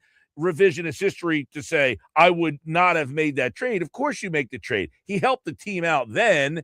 Now, the one problem is you gave up O'Hoppe and your catching situation is a disaster, and you're paying JT, who had a big hit in the game last night, by the way. He did. But you're paying him $45 million for the next, 2 years after this, $30 million after this season. I don't think the Phillies are thrilled with that decision. Well, my opinion on this is that, I mean, where would they be without Brandon Marsh, right? Like, where would they be without him? I don't know who they would have gotten in lieu of not having Brandon. Well, that's why I think they won the I think that's why the Phillies won the trade. Yeah, because I'm not Marsh saying they didn't win the trade. A big part. I'm not saying they didn't win the trade, but I'm just saying to look back and say that they won the trade because they have Brandon Marsh now. That doesn't mean if they never made that trade that they wouldn't have got somebody else.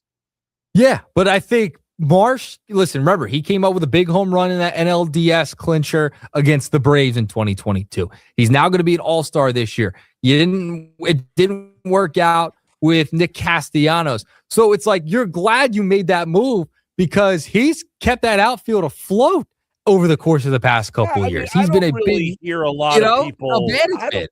I don't really hear a lot of people bemoan the fact that they gave up Logan O'Hoppe. I mean, maybe when O'Hoppe had a little bit of a stretch a couple of years ago, he was looking like he was going to be pretty good. You might have been like, well, because keep in mind, Brandon Marsh at that time was a platoon, nothing more than a platoon player and an average one at best. So there was a time where O'Hoppe, I think in 2024 was the year, where he looked like he had 20 home runs. He showed a little power. So it was like, man, this guy's 24 years old. He's got 20. We could have had this kid being our next catcher because at that time, JT was starting to look like he was slipping a little bit. And Marsh had been nothing more than a part-time player for you at that time. Yeah, and it's funny. There's so many different angles to this move because, like, what if Nick Castellanos ended up working out? Do they trade Brandon Marsh at one point, right? Like, can they get value with him at some point, right? If they felt good in right field, they had Crawford waiting in the wings. Do you move on from Marsh at some point? Like, do you make that deal to get something else, maybe a pitcher? I don't know, where at some deadline. That's a fascinating angle to this whole thing. So this trade, there's so many different layers to it on what the Phillies could have done, if they kept O'Hoppe, who they could have gotten, what Marsh has brought to the table, etc. I think there's so many layers to this specific trade that's just fascinating for this Phillies era. No doubt about it. You look back at it, Marsh blossoming now, it's convenient to have the conversation where O'Hoppe has declined from his best season in 2024. I mean, quite frankly, Brandon Marsh was a guy that most people were done with after April of last. On May 1 of last year, people were done with you. I was. I was one of those people. I could attest. By the way, he's a great this year. The Phillies lineup just dropped, and it is brought to you, as always, by Chachi's 13th Floor at Raffici's, coming soon to the White Horse Pike in Absecon. Right now, it's your chance to win a gift card to Villa Raffici's by texting your name and where you're from. And if the Phillies score 13 runs in the game tonight, they have to land on the number 13. We will randomly select one winner for a $100 gift card. If they do not score a 13-run night, everybody who texts in today, you are entered for a $25 gift card, which we will give away on Friday's show. You were almost there last night, but the Phillies ended up with 14 runs. So can they get 13 tonight? Text your name and where you're from to 609-403-0973. And there is no Schwarber tonight. Turner, Marsh, Harper, Bohm, Stott, Realmuto, Rincones, Sosa, Crawford, and Nola is the pitcher tonight. There is no Schwarber for the second straight night. I don't know, that back tightness a little worrisome with no Schwarber in the lineup tonight. He's not going to make it to the Hall of Fame now. He's already starting to get injury prone. No Hall of Fame for Schwarber. He's not going to get to 500 now. I'm gonna freak out, Mike. I'm gonna freak out. He better be okay. Better just be a nothing burger, A little tight back. That's not good. Oh, yeah. By the way, the Phillies lineup there, as always, brought to you by Chachi's 13th Floor at Raffici's, coming soon to the White Horse Pike in Absecon. There's a nugget for you. All right. Final nugget of the day. All right. I want a prediction right now, June 24th. Okay. The Philadelphia Phillies are 5.5 games behind the Braves for the division. As we sit on June 24th, 2026, will they or won't they win the NL East and catch the Atlanta Braves? You know what? It's funny you say that because yesterday I was like, man, if they could have won the game against the Nationals the night before, they lost 4-1. The Braves had lost, and it just felt like, man, you could have been 5.5 back. And then if they last night 4.5 back, it just feels like the Braves with the pitching situation and the way that they got out to that start. If they couldn't hold off from that start that they got and versus the Philly start where they were 9-19, it almost seems inevitable that the Braves are going to slip out of this thing. So if you're asking me on June 24th, I'm going to go with the Phillies winning the East over the Braves. I think they're going to catch them. I'm with you. I think they're going to catch them. I'm looking at it. It's like you continue to watch both teams. It's like with their situation, I think they're going to catch them at some point. I really do. I think they're going to find a way. the Braves' problem, as I see it right now. Now, listen, when this a month ago, you could not foresee this happening. No. I just don't think they have the pitching to get through the summer. I mean, unless they make a deal, their pitching is a problem right now. Yep. It's not great. They're 5.5 out.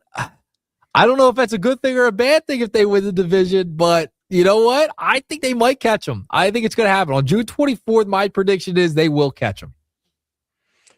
So the Phillies right now have 43 wins. So they're on pace for 88 wins this season. All right. 88 is the pace. Now, I pegged them for 98 at the start of the year, which is not going to happen. No. And in part because I thought their bullpen would be much better. 9-19 kind of threw that out the window, but they're on pace for 88 wins. They're still probably going to have to beat that pace, though. I don't think 88 wins is going to get it done. Yeah, I think they'll pick up on that pace. Now the Braves are sitting at 48 wins at the moment. So there you go. Yeah, they still have they've got a 5.5 game lead, but I don't know that their pitching is going to be able to hold up. Jeff's watching on YouTube. He says, I hope the Phillies do not win the division. How did the bye work out for the Phillies last year? Not good. Well, that's why I said if is it a good thing if they win a division? I don't know. Any means possible. Yep. All right, 3-pack of nuggets for you today, Mike. That's the Nuggets for today on the Sports Bash Live on 97.3 ESPN. Nuggets is back tomorrow on the show. And don't forget, Adam Caplan is in today after a couple of days off. He is jumping into the football at 4 hot seat. What do the Eagles have to do to catch the Rams? We'll get into that with Adam. Are they a legit challenger to the Rams in the NFC? Now the dust is kind of settled. Plus, we'll get his thoughts if Howie Roseman could make a deal for Max Crosby. And what about Jalen Carter's future? We'll ask Adam Caplan for football at 4. It's coming up next.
Football at 4, powered by the Inside the Birds podcast, which you can get on all podcasting platforms. It's brought to you by the Fanatic Sportsbook at Ocean Casino Resort in Atlantic City. Big screen, big bets. Game day hits different at Ocean. World Cup soccer, Phillies baseball, a lot going on.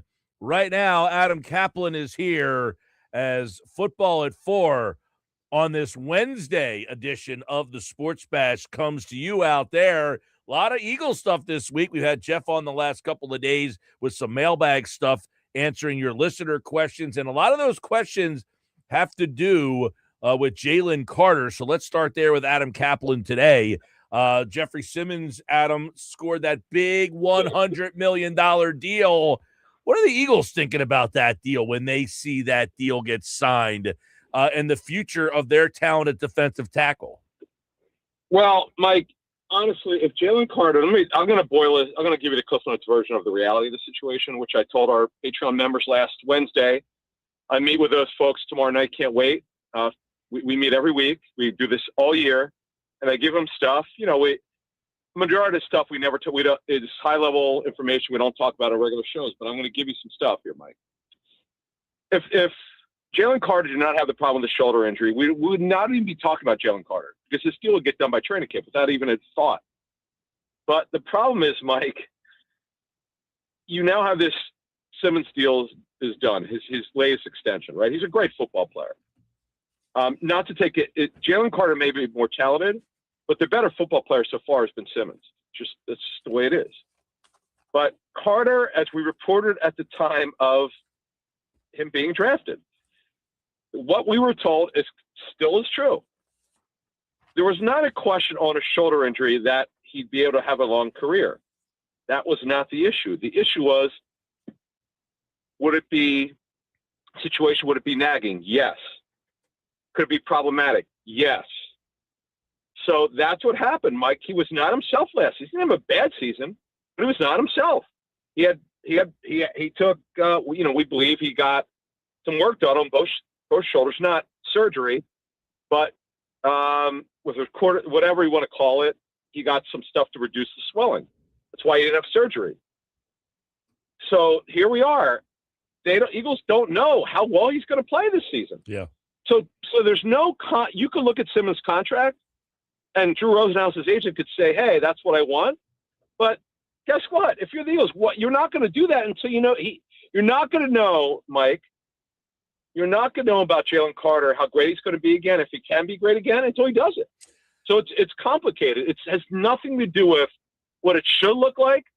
It's what can you do to make him happy right now? Because if you're the Eagles, you're not doing Simmons' contract. It's not even a thought because of the shoulders. That's where they're at. Right. So if that's the case, I know a lot of people have been excited about hearing about Max Crosby. There was a report out of Vegas that the Eagles, the word was nuclear on Max Crosby.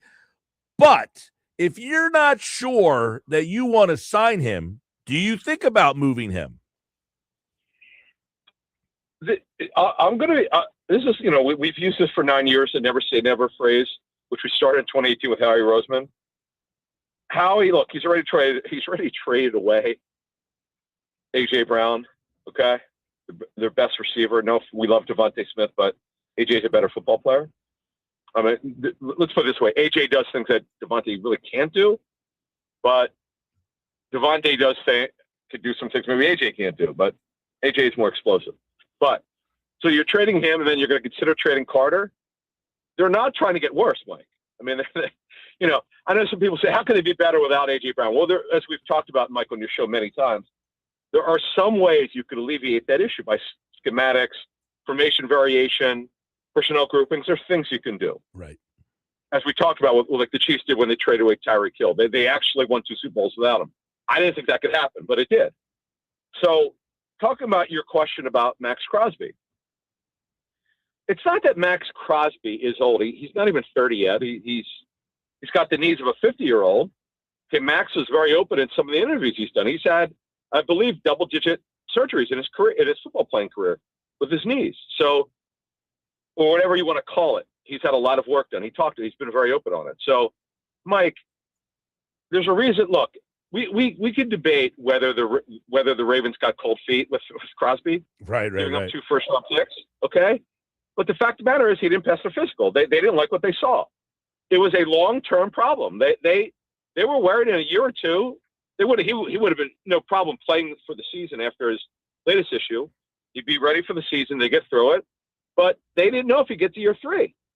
Like you're not that desperate that you're just saying, you know what, we'll get him for 2 years, then we'll cut him. Like that's not why you make a trade. So it's not realistic. They replaced the money with Jalen Phillips, with Jonathan Grenard. The money can be up to $30 million. It's $25 million. It's the base package, and he can make up to $30 million if he hits everything with the incentives. But the bottom line is, Mike, it's unrealistic. We never say never with Howie. Talking to people who work for Howie over the years, when they have a plan, and then he gets desperate's not the word. He gets very excited. He goes, "Geez, I feel like I got to do this." So you never say never with Howie. I don't see it because it's one thing. If Max Crosby was 25, completely different. Different story. So, different story. Adam Caplan, Football 4, Inside the Birds podcast. Make sure you check that out on all podcasting platforms. The Rams made a big move for a pass rusher. Yep. They went out and got Myles Garrett. They seem to be the overall favorite in not only the NFC, but in the league right now. So let me get your take on where we are right now with them getting Garrett and the July 28th is going to be here before we know it. You said last week, 5 weeks away. There we are. We got the date of training camp. Do we look at the Eagles as a legit challenger to that Rams team? See, it's funny, Mike, you bring this up because when people hear you praise it like this, what are you talking about? Sirianni's never lost to the Rams. Well, folks, let me just explain something to you. If you don't follow the NFL closely, Mike just talked about Myles Garrett. That's not the only big move. That was the monster move. So they were bad at corner last season. It's one of these things that I got to give Chris Shula, the grandson of the late great Don Shula, credit. He's done a phenomenal job working with really not a very good cornerback group. Well, they screamed uncle. They gave up. They said, you know what? We're going to make a monster trade for Trent McDuffie, pay him over $31 million per season. In fact, what they did, Mike, is they brought in both Chiefs of all things, Chiefs starting corners. Trent McDuffie, they traded for. They signed Jalen Watson, very underrated former 7th-round pick. He's got good length. McDuffie will play corner, which is an outside position, replace some nickel. You mentioned Myles Garrett. Myles Garrett is a young 30. He turns 31. He doesn't have Jalen Carter's problems with his shoulders, man. He's got a little bit of lower body stuff, but he is unbelievable. He's surefire Hall of Famer. Now, the one problem the Rams have is up the middle. They're still small. Poona Ford is 5'11", but he's got 35-inch arms. Kobe Turner, a really good deep tackle. Not a big guy. Very small at inside backer. They play a 34 front. So, if the Eagles, if they're blocking finally, Mike, if they could block for the run game, they're going to run on them. But let me tell you something. You're not going to be able to throw on them like you used to. And they're very, very good at safety with both Cams. Cam Kitchens and Cam Curl and Quentin Lake, who I met at the Super Bowl. Might remember his dad, Connor Lake, safety for the Steelers. Quentin told me he plays a hybrid role, so they're going to be great in the secondary. They've got the pass rush with the other Byron Young, by the way, the edge rusher Byron Young, and Myles Garrett. And then Stafford, still elite. But then their problem is, Mike, they don't have a number 3 receiver. They'll add one. They know they need to do that. They're super deep at tight end. You got to give Sean McVay credit, Mike. I don't know if you know this. They led the NFL in 13 personnel, which is 3 tight end sets. Isn't that ridiculous? They used to lead the NFL in 11 personnel. They don't do that anymore. So I give Sean McVay credit. He completely changed it, shocked the world last season. Our Greg Cosell couldn't believe what he was watching. He put us on this very early. He goes, I didn't see this coming. Nobody did, but they've revamped their offense, Mike, and they're going to be great. But here's one thing I'll say about the Eagles. They have a great coaching staff. I'm super high on Sean Mannion. I've heard privately that Hurts's buy-in has been pretty good so far. It's only June. We'll see what happens, Mike. But I can't wait. I think they play it, if I'm not mistaken, week 4 again for some strange reason. Yes, week 4. I cannot wait for that game. That is the game of the year for me. Well, Game you know, the Rams last year, I mean, yes, you did win that game with the blocked field goal, but Yeah. how much better do you think this Rams team is over last year's Rams team? Defense. I just gave it to you. The cornerback group, the safety group, Myles Garrett. Do the math, Mike. Yeah.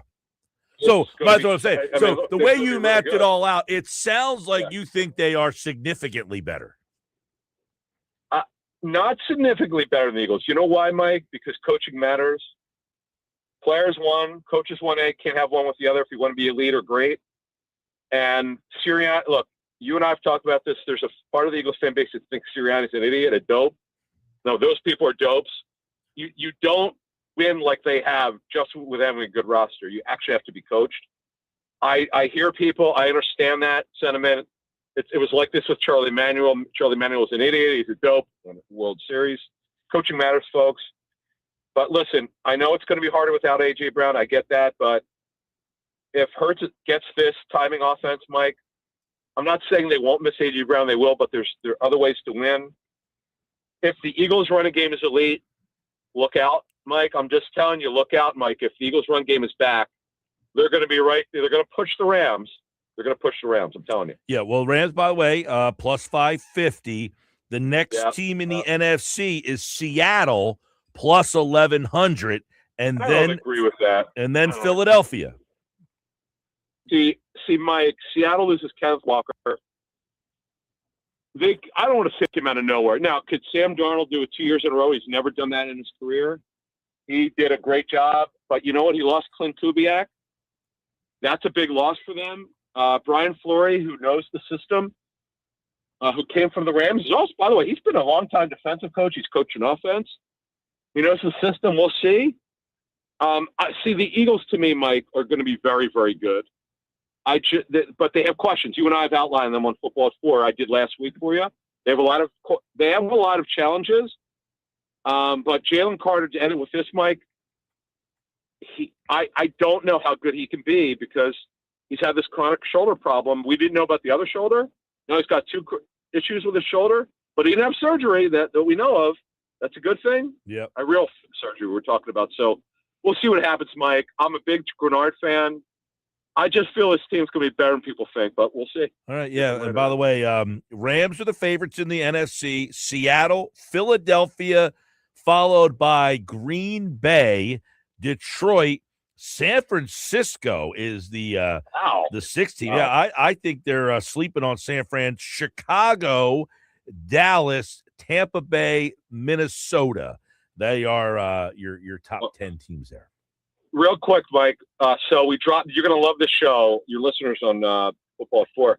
So we started our annual NFC East preview with Greg Cosell today. We dropped the Washington one.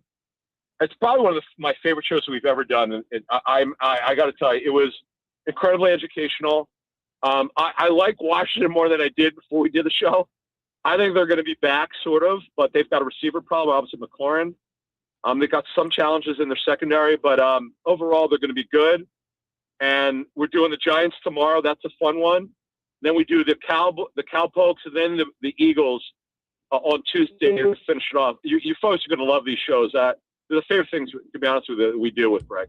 All right. Make sure everybody's checking out the Inside the Birds podcast, which we know many people do. And, of course, Football at 4. We've got our mailbags throughout the summer here. Andrew's here tomorrow. And, of course, more Football at 4 all week long on the Sports Bash. And as Adam said a couple weeks ago, we are about a month away from Eagles reporting on July the 28th. You spoke it into existence. I appreciate you for that.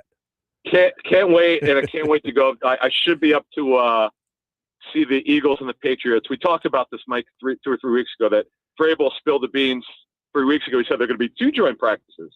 Then I said, hey, be careful. Let's hope they don't cancel one of them.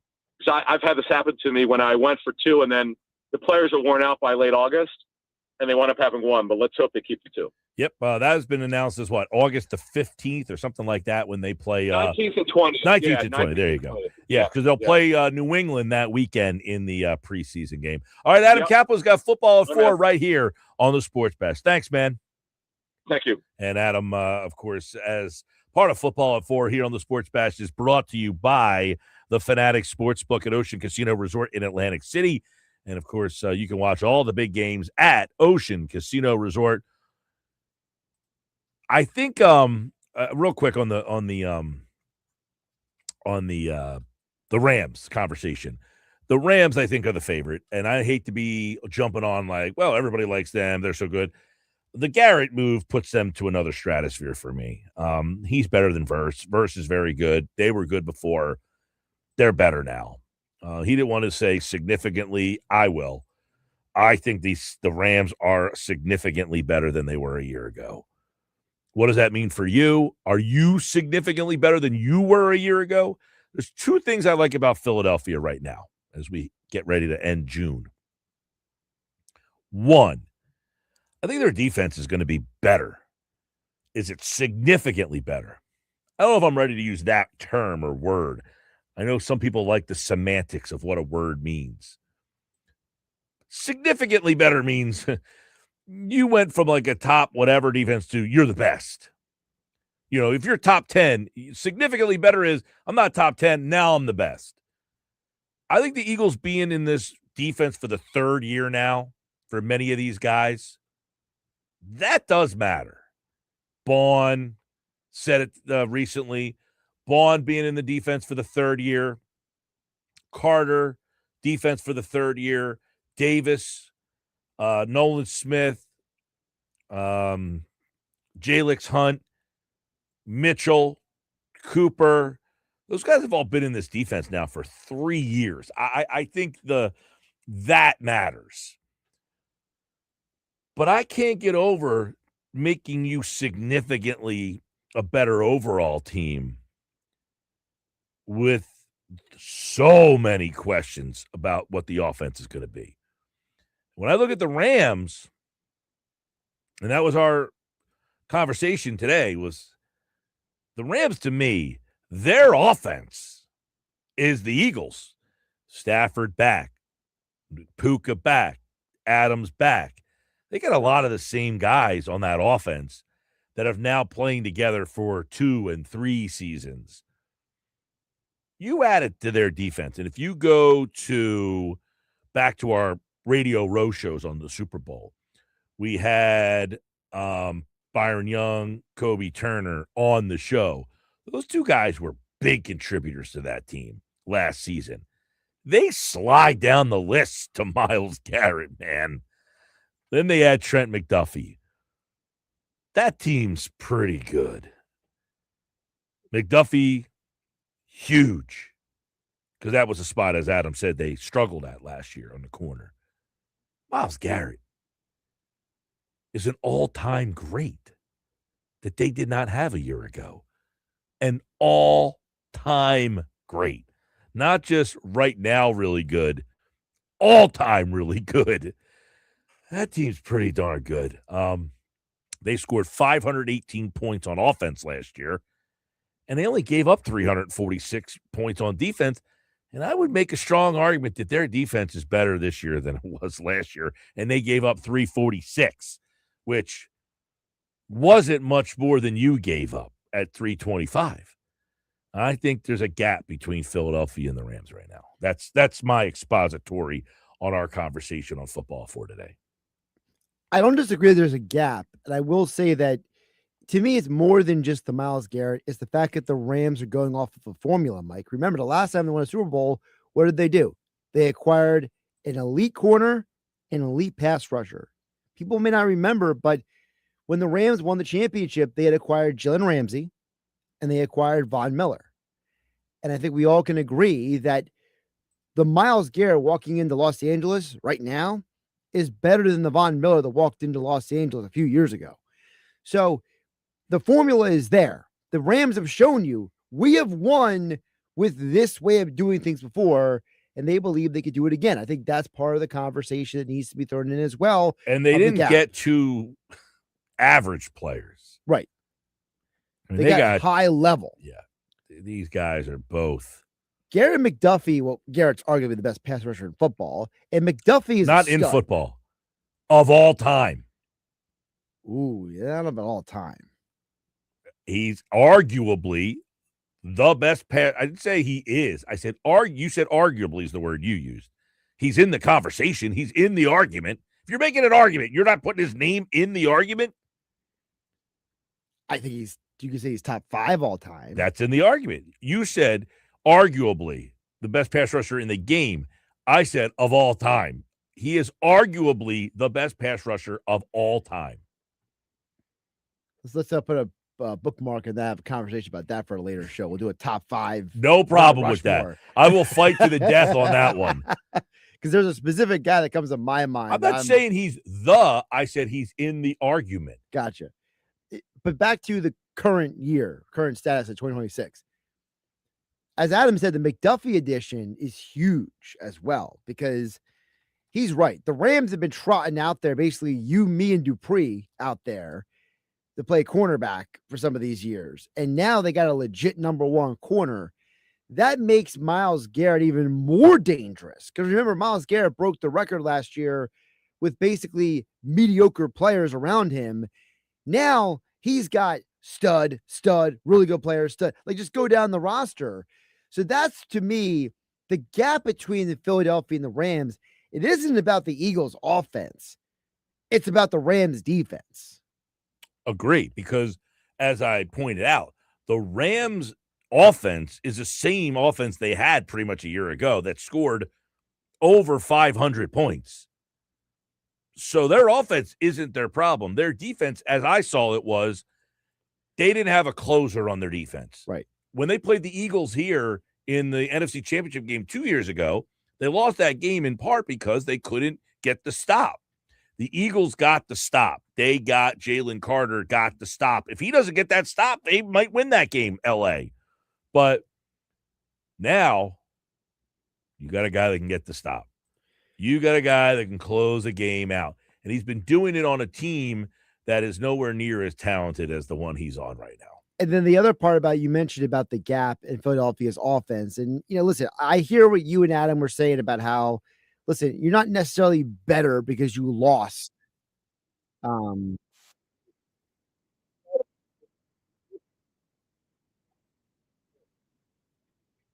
Sometimes addition is by subtraction. And you could look at the Eagles moving forward and say, not having A.J. Brown be the number 1 receiver may get the most out of Sean Mannion's offense, because you just mentioned the Rams. One of the reasons why McVay and his offense have done so over the last decade is because they don't need a 1 receiver. They'll use them. They don't need them. Anthony's watching on YouTube. He says the Rams are going to be a tough fight for the Eagles, man. Yeah, he seems like he's resigned to like how I'm feeling about it. That team's good. Football at 4 is back tomorrow. Andrew DeCecco is here. Coming up next, Phillies Fastball lineups out. No Schwarber. What stood out to Oscar and Jeff about that comeback last night? And the Phillies are 5.5 behind the Braves. Nuggets asked me today, are the Phillies going to catch the Braves? June 24th. We'll see what Oscar and Jeff think about that and more. We got the Phillies Fastball coming up next right here on the Sports Pass Live on 97.3 ESPN.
4:31, time for Phillies Fastball, brought to you by Ventnor Social, the place to go to catch every Phil's game. 20 big screen TVs. They're actually doing the USA Soccer game tomorrow night, 10 o'clock start. Check out all the action at Ventnor Social. They bring you Phillies Fastball, which, and I'll tell you what, that was a fastball last night with 2 outs in the ninth. Phil's down to their last out. 10 straight hitters reach base, and the Phils put up an 8 spot in the ninth inning. Time now for Phillies Fastball. Jeff Kerr, Oscar Budijan join me each and every day. We talk Phillies right here on the Sports Bash, and we talk with two guys who have been around the team for a long time. Jeff covers the team. Oscar, the play-by-play voice on the Spanish Radio Network. Join me now to talk some Phillies. Oscar, you called a bunch of games in your career as the play-by-play voice. It hasn't happened since 1961, so you've never seen a game like last night, huh? This is one of the wildest comebacks I've ever seen in my life. I mean, 8 runs with 2 outs and 2 strikes in the ninth inning, and it's not even that. What JT did in the previous inning was incredible as well. I mean, the guy was completely out. He hit the fly ball to right field. Look, if you're an outfielder, you learn a lesson, right? If the guy goes to right field, you have to move. James Wood didn't move, and he missed it. He could have catched the ball a lot easier if he would have moved closer to the line. And JT got the hit that we needed. We scored 3 runs, and that allowed us to come back in the ninth with 8 runs. Incredible. I mean, what an incredible game. Jeff, you've covered a lot of games, minor leagues, NFL, MLB, but I don't know, 2 outs down to your last out, your last strike. Nothing like that. No, I mean, I literally just saw a game in Reading a couple weeks ago that was 13-12, and Reading had 2 men in the ninth with 2 outs, and they were down 3, and they needed a home run from a 2-10 hitter to tie it, and he got it. And they lost in extra innings, but I mean, that was just incredible. Like, Turner gets a base hit. You're just thinking, all right, well, they extended the game, and you didn't expect anything to happen after that, yet alone. It was one of those games where you can't explain it. It was like, and Oscar knows this. Oscar called this game 4 years ago. The Angels game on the Sunday afternoon when Bryce Harper hits the grand Bryce slam. Harper. The Bryce grand Harper hits slam great and the home run by Stott, and we win that game. That was a wild Sunday afternoon. Look, I think the Brandon March home run yesterday basically cements him as one of the best players in the National League right now, one of the best outfielders, and he deserves to go to the All-Star game. What a clutch home run. Well, you know what, Oscar, I'll go one further. He deserves to get voted into the All-Star game. Yeah, absolutely. Well, not only that, we were talking about this earlier. The fact that Schwarber gets scratched, Marsh has to move up to the 2-hole. He hits a homer. Sosa, who has to now become the DH because Schwarber gets scratched, he hits a home run last night. And then Stott, who has to move up the lineup into the 5-hole because Marsh is now moved up, he hits a homer last night. So the domino effects of Schwarber going out, everybody stepped up. Now, Schwarber is not in the lineup today as well. Hopefully, second day in a row with a back situation. Hopefully, this is just a precautionary thing. What was the vibe, I guess, last night? He sounded like he thought he was going to be okay. But for him not be in the lineup, anybody putting up any red flags yet? I don't think so. I think it's just, I mean, look, sore back. I mean, we've seen it before. I mean, it's not, I don't think it should be a big deal. It should be maybe 3-4 days, and he should be back. I mean, hitting second. Yeah, I would agree with Oscar. Like, look, it came up late last night. He was going to play. And Madley said he felt good, but, you don't want to risk a long-term injury right now. You're playing so many games in a row before the All-Star break. I mean, what is it? You got this 4-game series. You got a 3-game series this weekend. You got the 4-game series next week. You have that rare Friday off, but that's really your only day off until the All-Star break. So, you got to be patient with this. Jeff, you posted some numbers since May 1st, and I think they're very, very much worth taking a look at here because I think we have it in our head of the struggles of this team. But, man, a lot of these guys, I think, have outperformed what we probably think they have. And I don't know what that means, big picture, but it has gotten them back into this race where they're just 5.5 back of the Braves. Yeah, look, I mean, Oscar and I have been talking about this offense all year, right? Their ups, their downs, a lot of downs. But if you look at since May 1st, Alec Bohm's doing this job. Bryson Stott's doing this job. Brandon Marsh has been doing his job all year, and Bryce Harper and Kyle Schwarber are getting the help they need from those three guys. Would be like JT Realmuto to get going, absolutely. Same with yeah.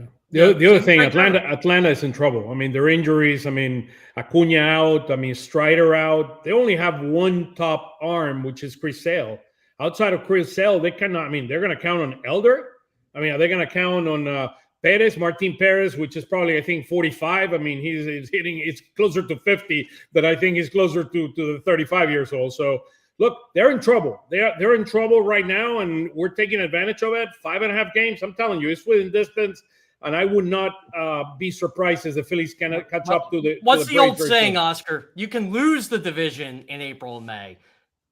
You can certainly put yourself in position to win. I got to give the Phillies a ton of credit right now. Like, you're playing 660 baseball since Zach Wheeler came back. Yep. 660. Yeah, and you tweeted it out, Jeff. 35-18 in their last 53 games. They have the same record as the 08 Phillies through 79 games. You look at 43-36. You don't think, wow, really good team. They're on pace to win 88 games, but that's after starting 9-19. And do we have to reevaluate who we think this team is? Yeah. Because, guys, the three of us have been on here every day talking about they need a right-handed bat. They need this. They need bullpen help. They need another starting pitcher. But it sounds like the league is full of teams that need. I don't think we ever questioned that they were going to make the playoffs. I think we always knew at 9-19, nobody had any doubts. No, I don't think so. I think this team is too good to not make the playoffs. I mean, at some point, another 9-19, you're going to put your head down, and at some point, it's just the quality of the players. I think what Oscar's saying is you were going to have a 9-19 stretch at some point.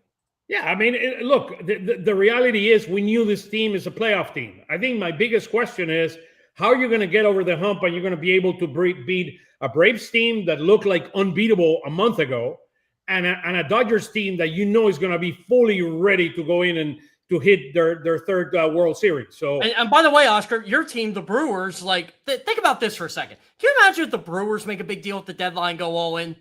They're good enough to do it. I do believe, to me, the two teams that are going to go, like, they're going to make Escobar a priority are going to be the Braves and the Cubs. I think those are quality teams, very close to getting it over the hump. And I think those two teams should go after Escobar. And if I were them, I would do that. And look, you imagine going against Chris Sale and Escobar. I mean, in a postseason series is pretty heavy stuff. We talk about the Phillies window. The Braves window's getting up there too. Yeah. Well, we talked about this before, too. If you remember back in 2008, the Brewers went and got CC Sabathia. I could see the Brewers say, we got this Mizorowski kid pitching at a Cy Young level. If we pair him with Harrison and Skubal, that might be the Brewers' path to finally beat a team like the Dodgers. You better hope that small market Brewers team doesn't think big market. Yeah, you know the other guy that I've been thinking about on the Braves is Riley. Riley is like Turner right now. I mean, he's having an awful season. I mean, this is a guy that is a tremendous hitter. I mean, all-star game. I mean, remember the home runs he hit against us to come back in game 2 when we had that series against the Braves. We had them on the ropes, and he hit a massive home run to tie the game, and they were able to win the game. He's in trouble. I mean, he's like Trey Turner right now. Trey Turner is playing slightly better over the last few days. I got to give it to him. I mean, at least offensively, not necessarily defensively. Well, listen, and Trey Turner, we talked about when he actually did a little something for the team a couple of days ago. That weekend, he was on base 5 times. He scored all 5 times. It shows you if they could get him going. And I don't know where you guys feel about Turner. You know, he's been off to a terrible start. Do we get what we got from him a couple of years ago? From that August to the end of September, he was outstanding once he got things going. And in the postseason, too, he carried that over. I still think he hasn't been the same guy since he injured the hamstring last year. Yeah, I mean, hey, 30 plus, that's what's going to happen. I mean, you're going to start seeing these injuries. He's been injury free. I don't know if he's being more cautious than he normally is running the bases. I mean, I see him long term as a second baseman. I don't see him I don't see him at shortstop or in the outfield. Well, when Aiden Miller eventually gets healthy, if he ever gets healthy, Aiden Miller is going to be the shortstop of this baseball team. Dave Dombrowski has pretty much said we view him as a shortstop. It's just he's a liability in the field. I mean, that's a reality. When you look at the numbers last year and this year, it's just amazing. I mean, I showed them during Phillies Weekly on Sunday, and it's like it looks like a completely different player. I mean, last year than you guys this think year. the Luzardo that ruling will get overturned? Like, and Luzardo will end up giving up maybe 1 or 2 earned runs instead of 5? I don't know. I don't know, man. These official scores are in 2026. These guys are off the wall. Some of the stuff that they're doing. I've never seen some of these official scoring. Luzardo, by the way, 6 2/3. He did give up the 5, as you mentioned, Jeff. He did have 13 strikeouts. He's the first. That's the thing. He pitched well last night. He's the first pitcher since Randy Johnson to allow 5 runs with 3 walks, but have 13 strikeouts in a game. Randy Johnson, Bobby Witt, Steve Carlton, Nolan Ryan, and Jesus Luzardo last night. Hey, big company. Come on, Jesus. Steve Carlton, man. Unbelievable. Guys, let's look tonight. You got the lineup tonight. Turner, Marsh, Harper, Bohm, Stott, Real Muto, Rincones has got to hit 7th tonight. Sosa and Crawford, and you got Aaron Nola. I don't know what your vibes are tonight, but when you got Nola and that lineup, it don't feel good to me. You're going to ask me again if we need something. We need some additional reinforcement to that lineup. Ask me again the question. Oh man, I'll tell you what. If they win tonight, man, that's impressive. I'll just say that. Last night was impressive. I mean, totally remember, if the Nationals would have won yesterday, they tied us. They would have tied us if they would have won yesterday.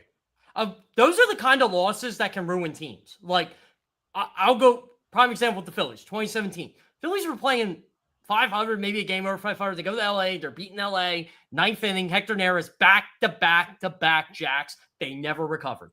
You're talking about ruin the Nationals. It could. Right. Them losing that game last night, the way that they lose that game. The way they lost that game. Right. Like that could really affect them. Like, not just this series, but going forward. Like, this team had so many good vibes. That Nationals team had so many good vibes. And they still do, but how are they going to respond? They're a young team. I mean, one thing I'll tell you for sure. Nola is going to allow a home run. In 36 innings against the Nationals, he has allowed 26 home runs. He's 11-9 with a 3.92 ERA in 36 starts against the Nationals. You want to pull on your betting cap and one home run is coming out. I can guarantee you that one. On that one, yes, I do. On that one, yes, I do.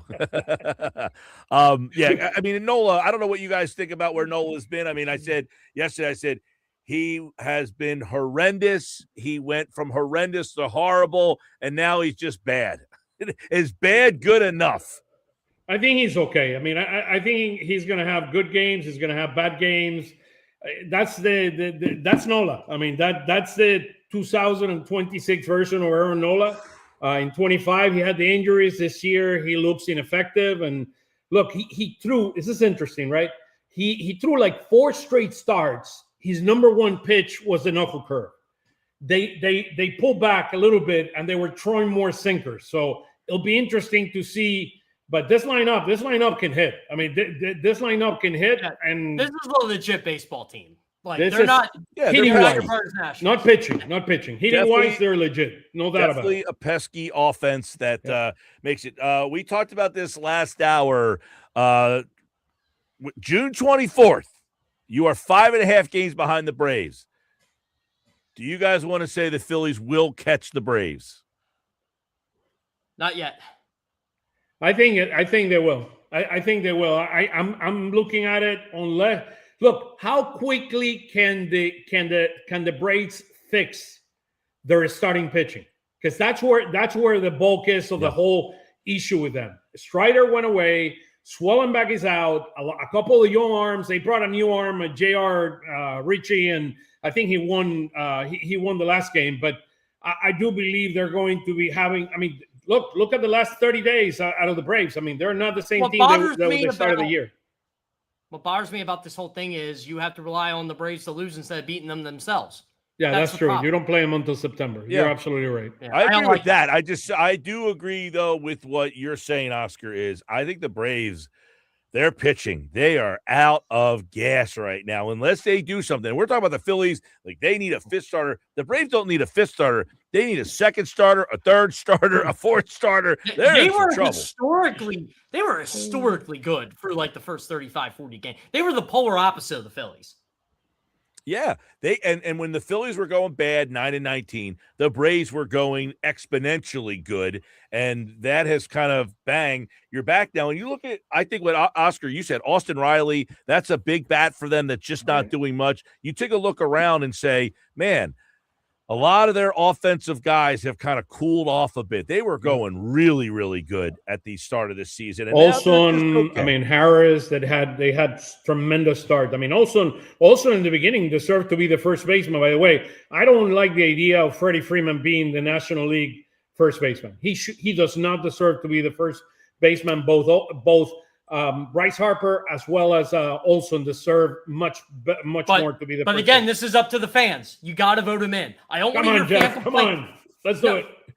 Yeah, I don't vote. I'm not voting for the All-Star game. I cover the team. I can't. No, I know you don't, but let's pull for the fans. Let's go push the fans. So Well, here's the thing. That's why I don't like Bryce. fans complaining on Twitter, because go vote. Yeah, You get literally 5 have a times a chance day. to do this. You got 5 times a day. You go vote for Bryce Harper if you want, or just get Freddie Freeman out of there for Citizens Bank. Or I'll be honest. Like, I think if Brandon Marsh starts, I think the fans did their job. I don't care about the rest of them. Sure. If Brandon Marsh starts, I think the fans. Yeah, he deserves it. He's been incredible. Him and Christopher Sanchez and Wheeler, to me, have been absolutely key. We know what Harper and Schwarber can do, but those three have been absolutely fundamental for this team. All right, our Phillies fastball. The Phillies play the Nationals tonight, and of course they'll play again. It's a 4-game series tomorrow. You'll get Christopher Sanchez tomorrow. It's Aaron Nola tonight for the Phillies, and we'll break it all down on tomorrow's Phillies fastball with Jeff and Oscar right here on the Sports Bash Live on 97.3 ESPN. All right, boys, enjoy the game tonight. Go Phils! All right, there we go. We got the Phillies fastball segment brought to you today, as always, by Ventnor Social. You can stop out there and watch every Phillies game. Food and drink specials. Visit their Facebook page for up-to-date info and specials. Plus, we'll be there live on location July 29th, and you want to be there. You want to be in attendance that day. That's the day you have a chance to win a trip to go see the Phillies play in Baltimore. So, make sure you stop out July 29th at Ventnor Social. So, a couple things on the Phils tonight. Let's break this down a second. One, you've got Nola pitching tonight. Okay, we talked about him at length a little bit. The fact that Nola, listen, we talked about this with McGarry earlier. His last couple starts, he has at least given you a chance to win the game. And 4 out of the last 5 times that Nola has pitched for the Phillies, they have won. The interesting part about that statistic is this. The last game he pitched against the Mets, he gave up 2 earned runs in that game, and the team lost. He has actually won 4 out of the last 5 times. The Phillies have. They beat the Brewers. He gave up 3 runs. They beat the White Sox. He gave up 5 runs. They beat the Padres. He gave up 2 runs. They beat the Padres. He gave up 2 runs. You know, this might surprise people. The Phillies have won 7 out of the last 9 games that Nola has pitched. 7 out of the last 9 times that Nola has pitched, the Phillies have actually won the game. We were talking about how bad this team was when they were 9-19. Well, when Nola pitched, they lost 5 out of 6 starts for him. Well, why? His ERA started at 5.40, 6.15. I mean, it just kept going up and up and up. And then all of a sudden, he had that 1-0 game against the Marlins. Since that game, they have won 7 out of 9 times that he has pitched. Can they keep that going tonight? We shall see. That's our Phillies fastball. Coming up next hour, we'll talk more Phillies with Dave Gallagher, who joins me right here every Wednesday to give us his experiences and looking at this Phillies team. So I want to ask him, Why has this Phillies offense been turning it around lately? What are some of the adjustments he has seen this team make? Former Philly and 9-year Major League Baseball veteran Dave Gallagher joins me for his weekly conversation. It's coming up next on the Sports Bash on 97.3 ESPN.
a interesting one. No Schwarber, and Aaron Nola will get the start. We told you the Phillies have won 7 out of the last 9 games that Nola has started after losing 4 of their first 5 times that he pitched.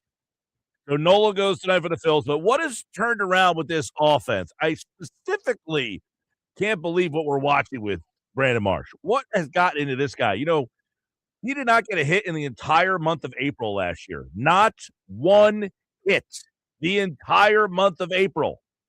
And since then, his last 162 games, he has been on a tear. He has been on a heater. What has changed for Brandon Marsh? We'll get into all this stuff. Phillies tonight against the Nationals. Fun Nationals lineup, by the way, that Aaron Nola will face tonight. Let's get into it. Dave Gallagher played 9 years in the majors, 1 year in Philadelphia with the Phillies. We talk baseball with Dave every Wednesday right here on the Sports Bash. And this hour of the show is brought to you by Cross County Connection, 6 new South Jersey Connect shuttles. They provide fare-free transportation across southern Jersey. You can connect to a job, college, healthcare, shopping, government services, and NJ Transit HUDs, all at no cost. Details 856-229-7571 or driveless.com. Let's bring Dave in and hear what he has to say. Last night, 2 outs. You ever been a part of a game like that last night, Dave? 2 outs, 2 strikeouts, down to your final out of the game.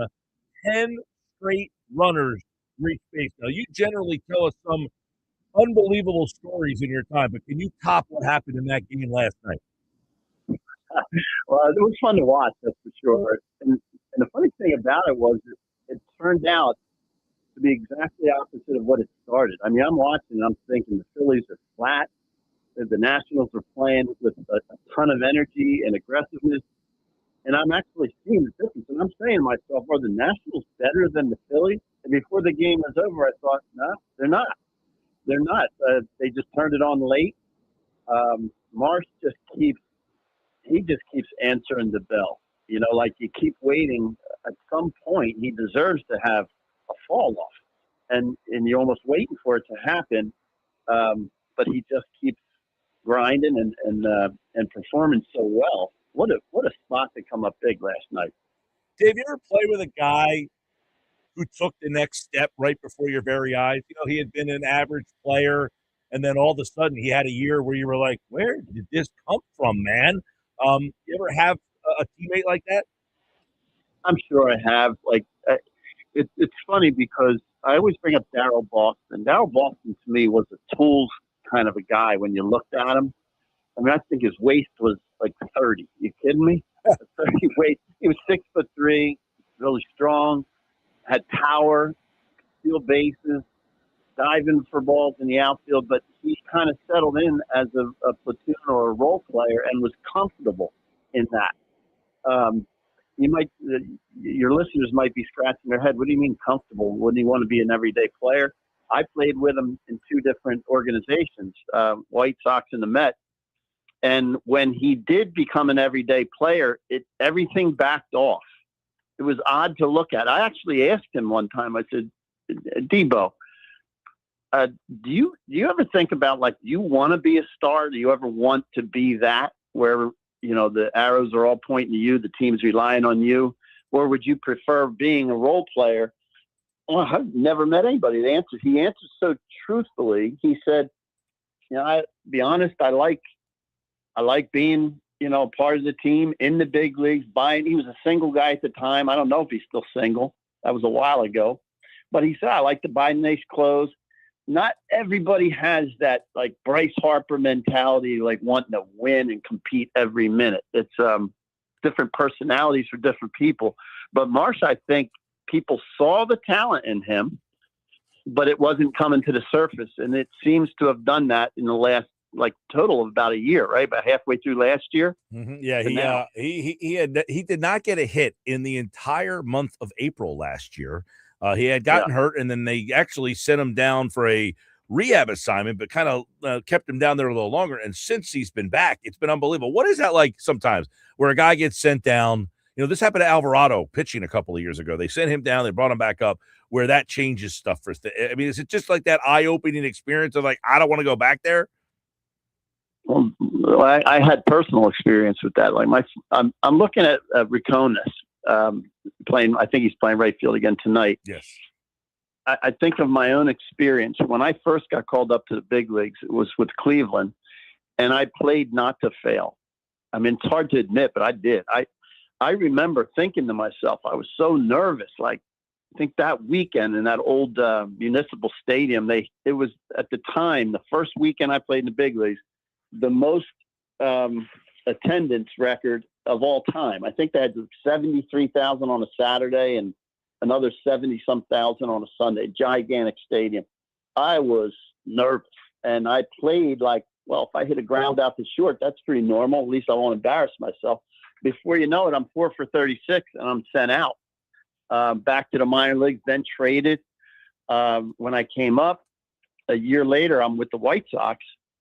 Mike, if you saw my at-bats from the time I got called up with Cleveland to the following year, I didn't see any special hitting guru.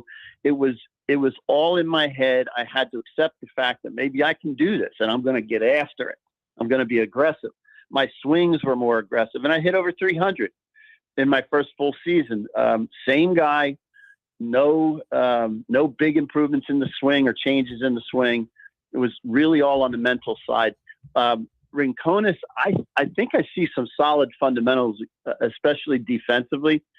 I'm curious as to what he is, if he can gain a little bit of confidence at the plate.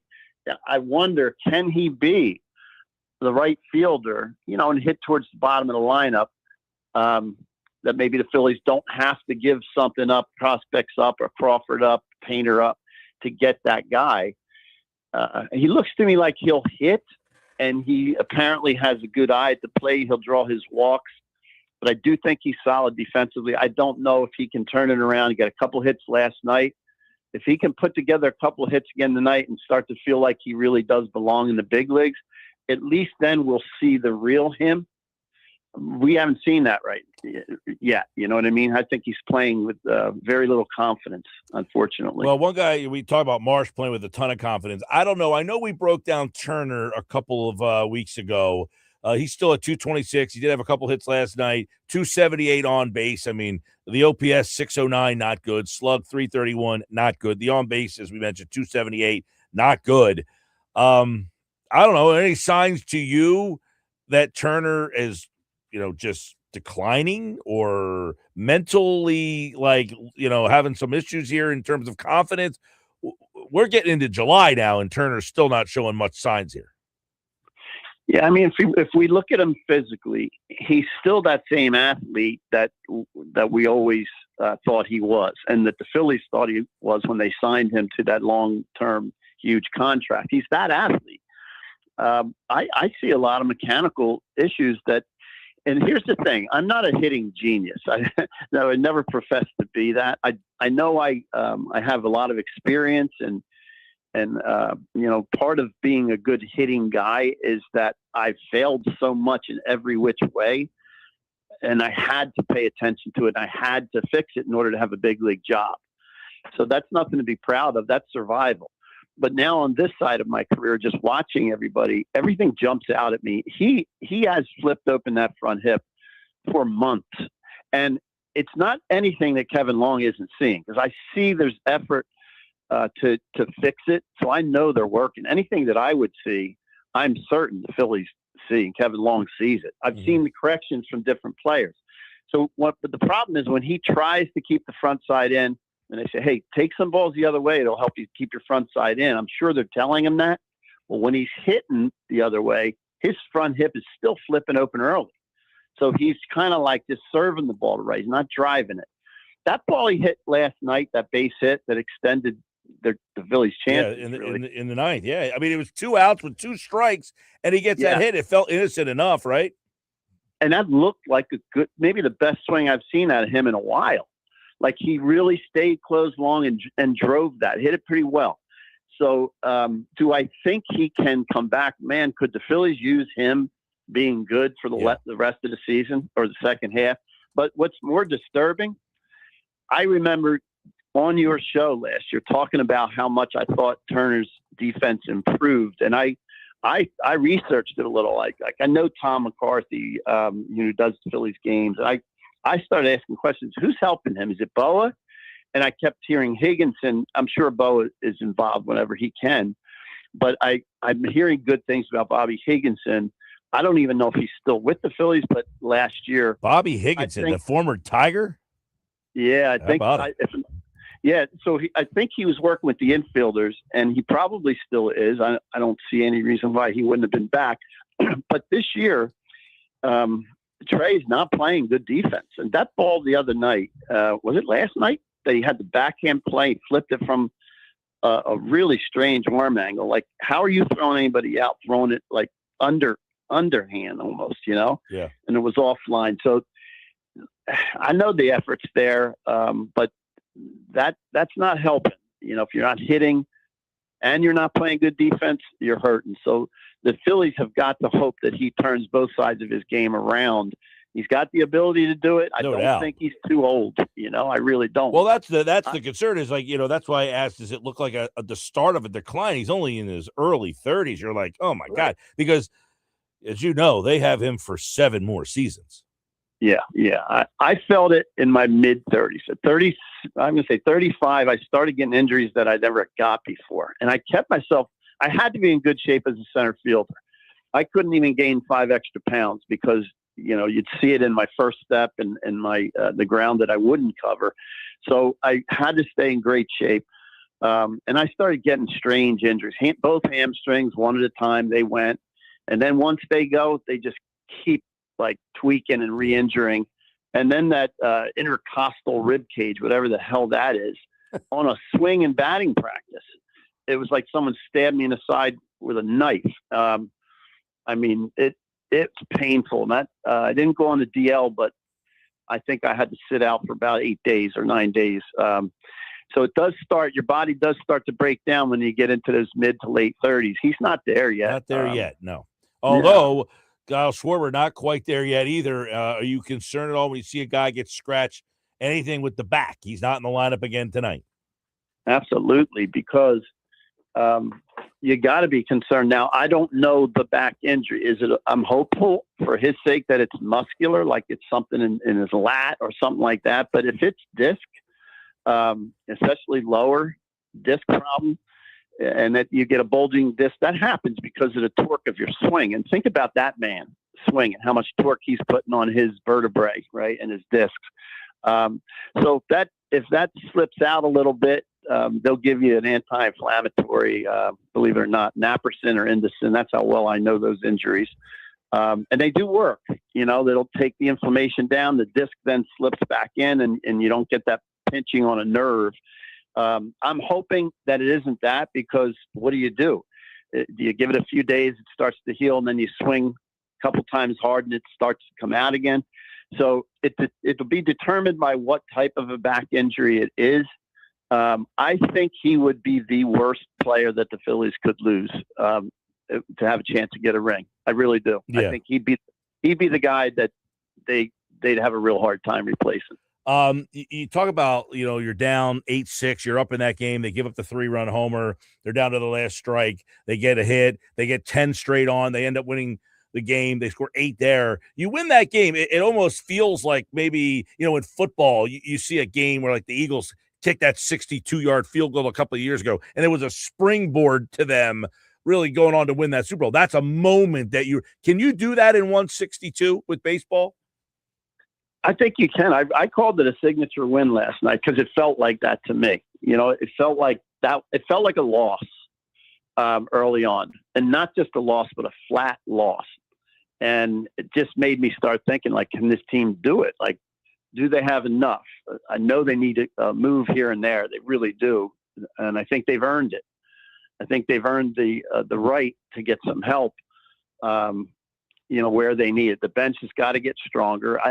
In fact, I'd like to see him make a move where Rincones and Hill are bench players, because then the value changes, right? I think you like what you got. You get speed out of Hill. I don't know if he's a stolen base guy. Do you know? Yeah, he can run. No, he's got some speed. Yeah, I know he runs, but is he a stolen base guy like in his career? You know, some guys can run, but they don't steal bases real well. Stott obviously is both, right? He doesn't have blazing speed, but he's fast and he knows how to steal a base because he's rarely thrown out. So he's getting good reads on the pitcher when to break. But I'd like to see that where they get the bench help. And of course, we've talked enough about getting a power bat. The Hill kid, he's interesting. He was a first round pick, so he was a high prospect. Looking at his stolen base career, not a lot in any single, but he hasn't played a whole heck of a lot. He's got 30 stolen bases in 277 games. But yeah, he just hasn't played up. But he was a high first round pick. That's why I think he is kind of an intriguing guy. But you're right. If they can, I was talking about this earlier. We keep talking about, can they find that right-handed bat? Can they get that right-handed bat? I feel like we've been talking about this for 3-4 years now. Maybe if they can find a left-handed bat to replace Rincones and play him 5 days a week. Yeah, I any added offense would help. And I think Oscar and you guys talked about, I can't think of his name right now, but the outfielder for the Red Sox is left-handed hitter. It's slipping my mind right now, but he is very good against left-handed pitchers. Oscar had brought that up, and he's right. I saw him face some lefties. He doesn't give an inch. He stays right in, front side stays in. That's usually a telltale sign when a lefty is facing a tough left-handed pitcher. But I think that would be like a plan B or a plan C move. It would help. What I don't want to see them do is make a lateral move. I don't like to see Marsh moving out of left field. He's not, and it's not his fault. He's not a good right fielder right now. You need time. The ball comes off the bat so different. I played all three, but I came up as a center fielder. So it took me time to take balls in left, take balls in right. And the way I did it, nobody told me to do it. I did it for me. Like, I don't want to be embarrassed on the field. And I want to help the pitcher. I want to help our team. So you have typically 4 groups in batting practice. One of them you're hitting in. So what I would do is the other 3 groups, I would take one in center, one in left, one in right, live off the bat. Not every swing, just, one out of every 3 or 4 to walk back to the position. And all I'm doing is getting reads, jumps, angles. And before you know it, you're comfortable running out to any one of them. Because for me, I didn't know what I was going to play until I got to the ballpark. I rarely knew what position late in my career. And right now, Marsh is below average in right. His angles are not good. He's above average in left. And I think he's very average in center.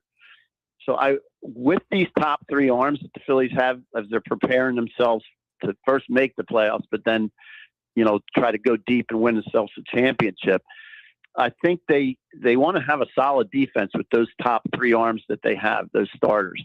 And if Nola can be that 4th guy and just, he's not a bad 4th starter. If we can get a little bit of what Aaron Nola was, I know we're not going to get him all the way back, but that's not a bad 4th starter. And I would want my best defense out there with my best arms, because then whether you hit or you don't, you have a shot in every game. So it'll be interesting to see. And I definitely if Hill is not a base stealer, instead of carrying 3 catchers, which I think is useless, I know it gives you some flexibility, but it's needless flexibility. I think you grab a guy, there's probably somebody in the organization who was drafted solely because he can fly. That's what happens. Then they try to figure out when he's in low A or extended spring training, let's teach him how to hit. Let's make him a switch hitter and he can fly.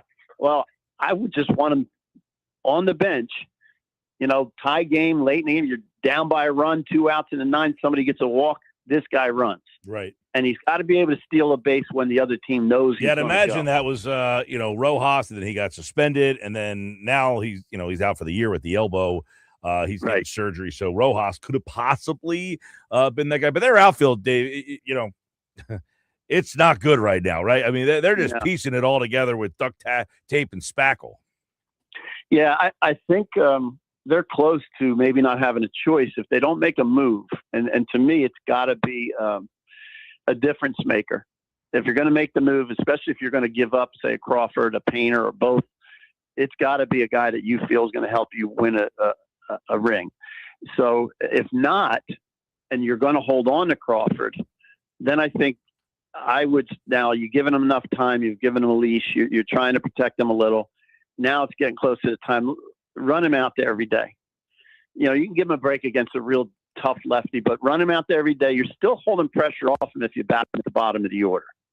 And then look, if he thrives, then maybe he ends the season as a leadoff guy. But right now, I think they're getting close to, okay, we didn't make that move that we wanted to make, or maybe we couldn't.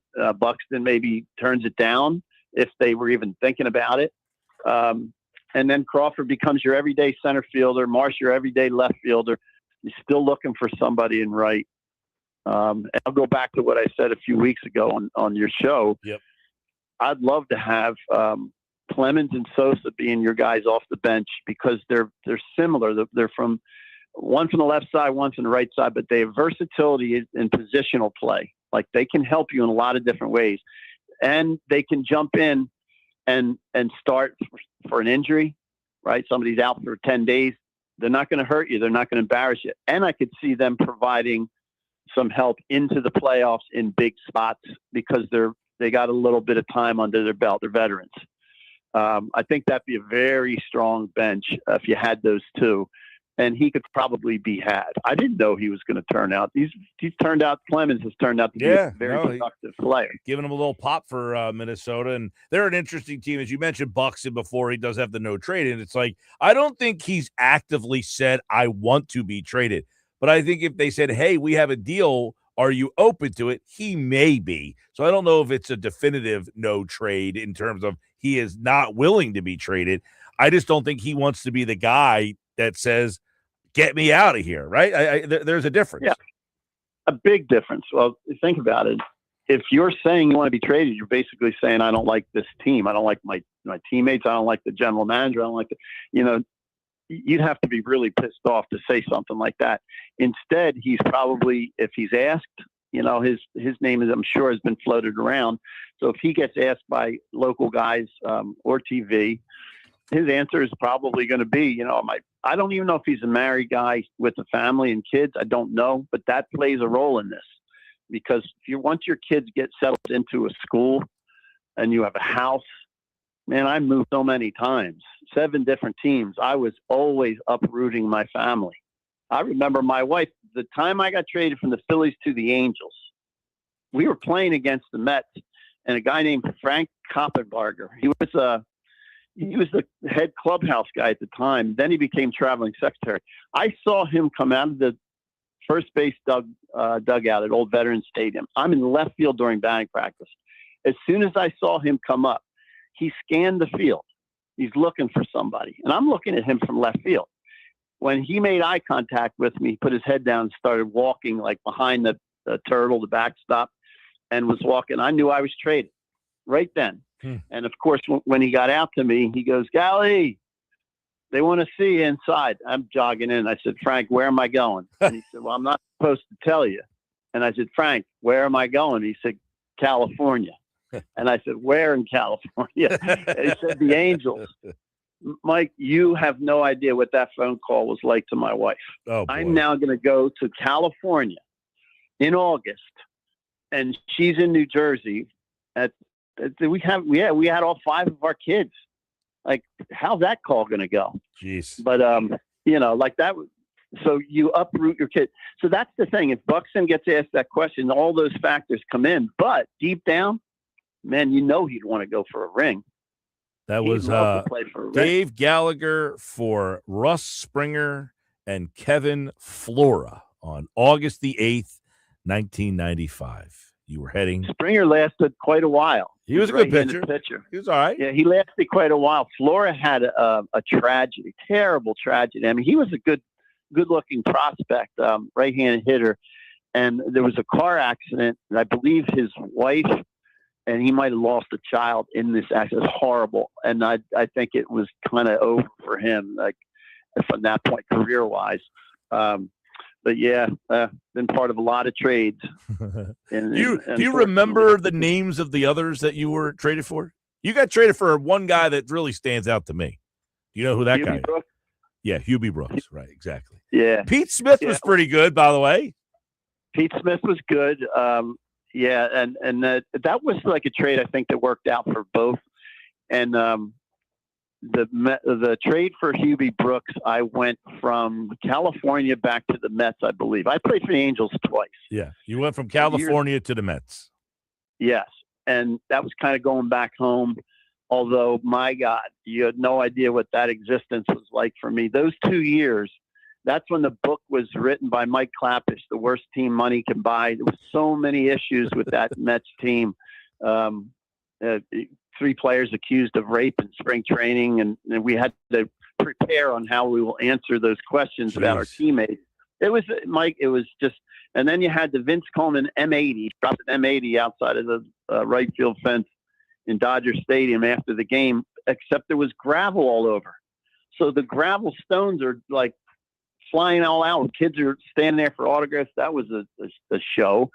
And then there was the bleach spraying incident when Saberhagen, I was there. We just came out of the shower, and Saberhagen was mad because somebody was filming Vince Coleman's empty locker from the M80 incident. He got suspended.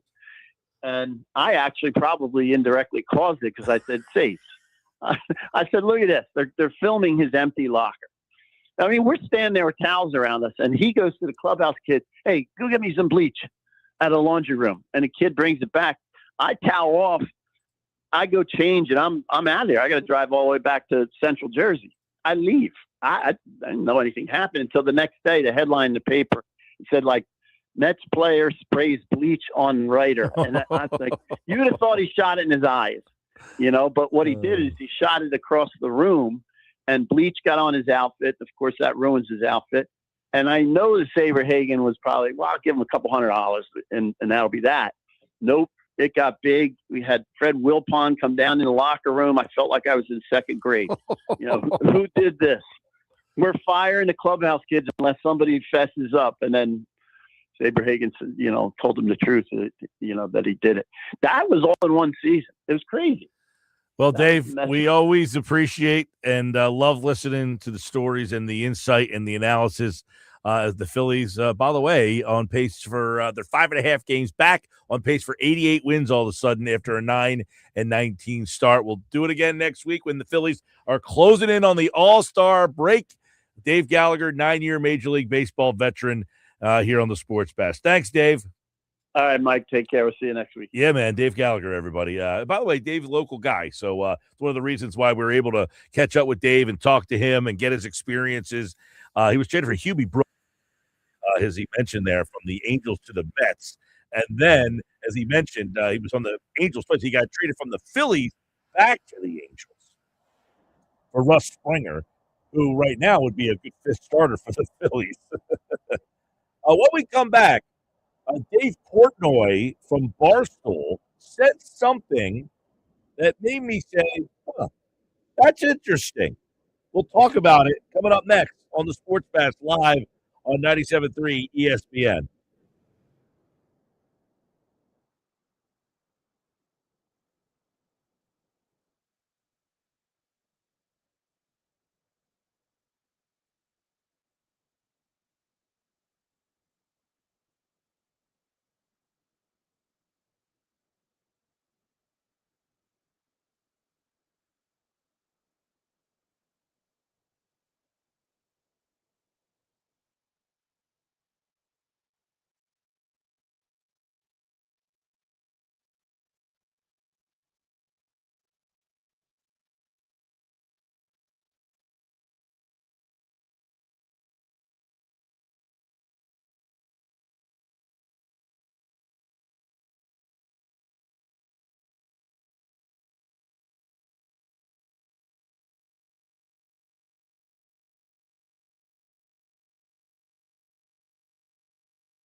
535 Sports Pass Live. Hey, my guy Rocco with Key Acura. You got about a week for this deal. Now through the end of the month, we'll take care of your first lease payment on a 2026 Integra up to $450 or a 2026 MDX up to $1,000. Yep. Complimentary first month lease payment on either vehicle. Key Acura, Silk Road EHC, or visit KeyAcuraLancaster.com. Key Acura small but friendly dealer. See dealer for details. So I saw this today, World Cup. You watching a lot of World Cup, Josh? Are you locked in on World Cup? What's the third person to ask you? Listen, to me, the World Cup is like the Olympics. If you're not watching items on television, if it's on and I'm not watching something else, I watch it. But I'm not like going out of my way. Yeah, I'm like, if it's on and like there's nothing on, then I'll like kind of put it on as like the sound in the background, and like I'm not like actively rooting or anything for anybody Like, for when I'm example, watching these games for the most part. when I was out the other night, it was the game between it was Curacao and Ecuador or whatever. It was like the first time Curacao ever didn't lose a game in like the World Cup history. And like it was like the second TV watching. Like I wasn't like hardcore locked in. There's a part of me that's like, Tomorrow night, 10 o'clock. You stay up for that, USA, Turkey? no, because it doesn't matter. Doesn't matter. Listen, if If it matters. then I'm much more interested. It's like how I'm not going out of my way to watch fill in the blank U.S. figure skater at 9 o'clock at night. But if they have a chance to win the gold medal, now I'm a little more interested. Well, Dave Portnoy from Barstool Sports brought up an interesting possibility. Now, this would not happen, but I love the NCAA tournament. He actually suggested something. Now, I've always said don't mess with the tournament. They already have. They're going from 68 teams to now 76 teams. Yes. So that's going to be the first mess up. But he suggested this for the NCAA tournament. Take a listen. I love March Madness, so I know this is like sacrilege to talk about changing it. But I love how the World Cup is every single day, 4 to 5 games, different time slots. So it starts like 1 or 2 o'clock to like 9 o'clock kickoff for seemingly infinity. What if March Madness was like that? You just have 4 games a day for like a month straight, never ending. You just wake up, oh, I get a game. I can bet this game, then the mid-afternoon, then the afternoon, then the night. Wow. Like, I love how the World Cup every single day, it's like around noon, 1 o'clock, you have action the whole day. It's awesome. So when he says it, I'm like, would I actually like that better than the current setup where you have Thursday, Friday, games all day, but there's multiple games happening at the same time. So like at noon, you might get a tip off at like 12:10, then 12:20, 12:30. They stagger them like every 10 minutes. And then they do that throughout the day. So like you start at noon, you get a bunch of games in the noon hour. And once those games are done, around 2:30, 2:40, 3 o'clock, you get another set of games. And then you get that break for dinner there. And then you get like the 7 o'clock game, and then you get like the West Coast game. So you get 4 different blocks of games every day. Thursday, Friday, Saturday, Sunday. He's suggesting that they play, instead of 4 games at noon, 4 games at 3, 4 games at 7, and 4 games at 9, that you just play 1 game, but have one on every day at noon, 3, 7, and 10. Would you rather that and have NCAA games on all day, every day, or the way that they do it now? Well, I think the point you just made before we played the Portnoy audio kind of influences my answer, because them expanding it to 76 teams, you've already messed with the formula. So if you're going to keep messing with the formula, if you're telling me that to offset you expanding the tournament, we're going to change the schedule to have it that every game gets its own individual block, I don't hate it. I do think that there is a bit of novelty to a lot of people who love taking off and like love to, say, hey, Thursday, Friday, Saturday, Sunday, I'm going to do with college basketball what I do with football during a non-football time of year. Mm-hmm. But if you told me that, hey, because we're expanding to 76, we're now going to do this, I don't hate it, but I do think it loses a little bit of juice because part of the tournament is you're insanely bopping your head back and forth from game to game. See, yeah, this is coming from someone who goes on vacation to watch the tournament. And part of it is we're at the establishment and there's just games on everywhere all the time. Right. But I don't think I can handle it every single day. I'm a little old now to be like Tuesday at noon and there's only one game on. Well, if that game's no good, right, you go off of that game, you go to the other game. There's always 4 options. But I think of the 4, generally 1 or 2 of them are good. But I think that's kind of what Portnoy is saying, though, is it not? Which is he's saying if you have these games at different time slots, now you get to kind of maybe control your action consumption a little bit more. He's talking about sports betting, but I'm thinking about more in terms of there are times that it's the start of the day and you're like, I really don't care about Prairie View versus Purdue. I just don't. Yeah. I want to see Marquette versus North Carolina. Why do I got to wait till 2:45 when you're giving me Purdue and Prairie View at 12 o'clock? See, that's where it's like the concept of like, hey, you could have a game on Monday at noon, 3, 7, and 10. Tuesday at noon, 3, 7, and 10. Thursday at all the way through the week. Or like, because what happens is you get Thursday, Friday, Saturday, Sunday. And then it's almost like, okay, I need a break.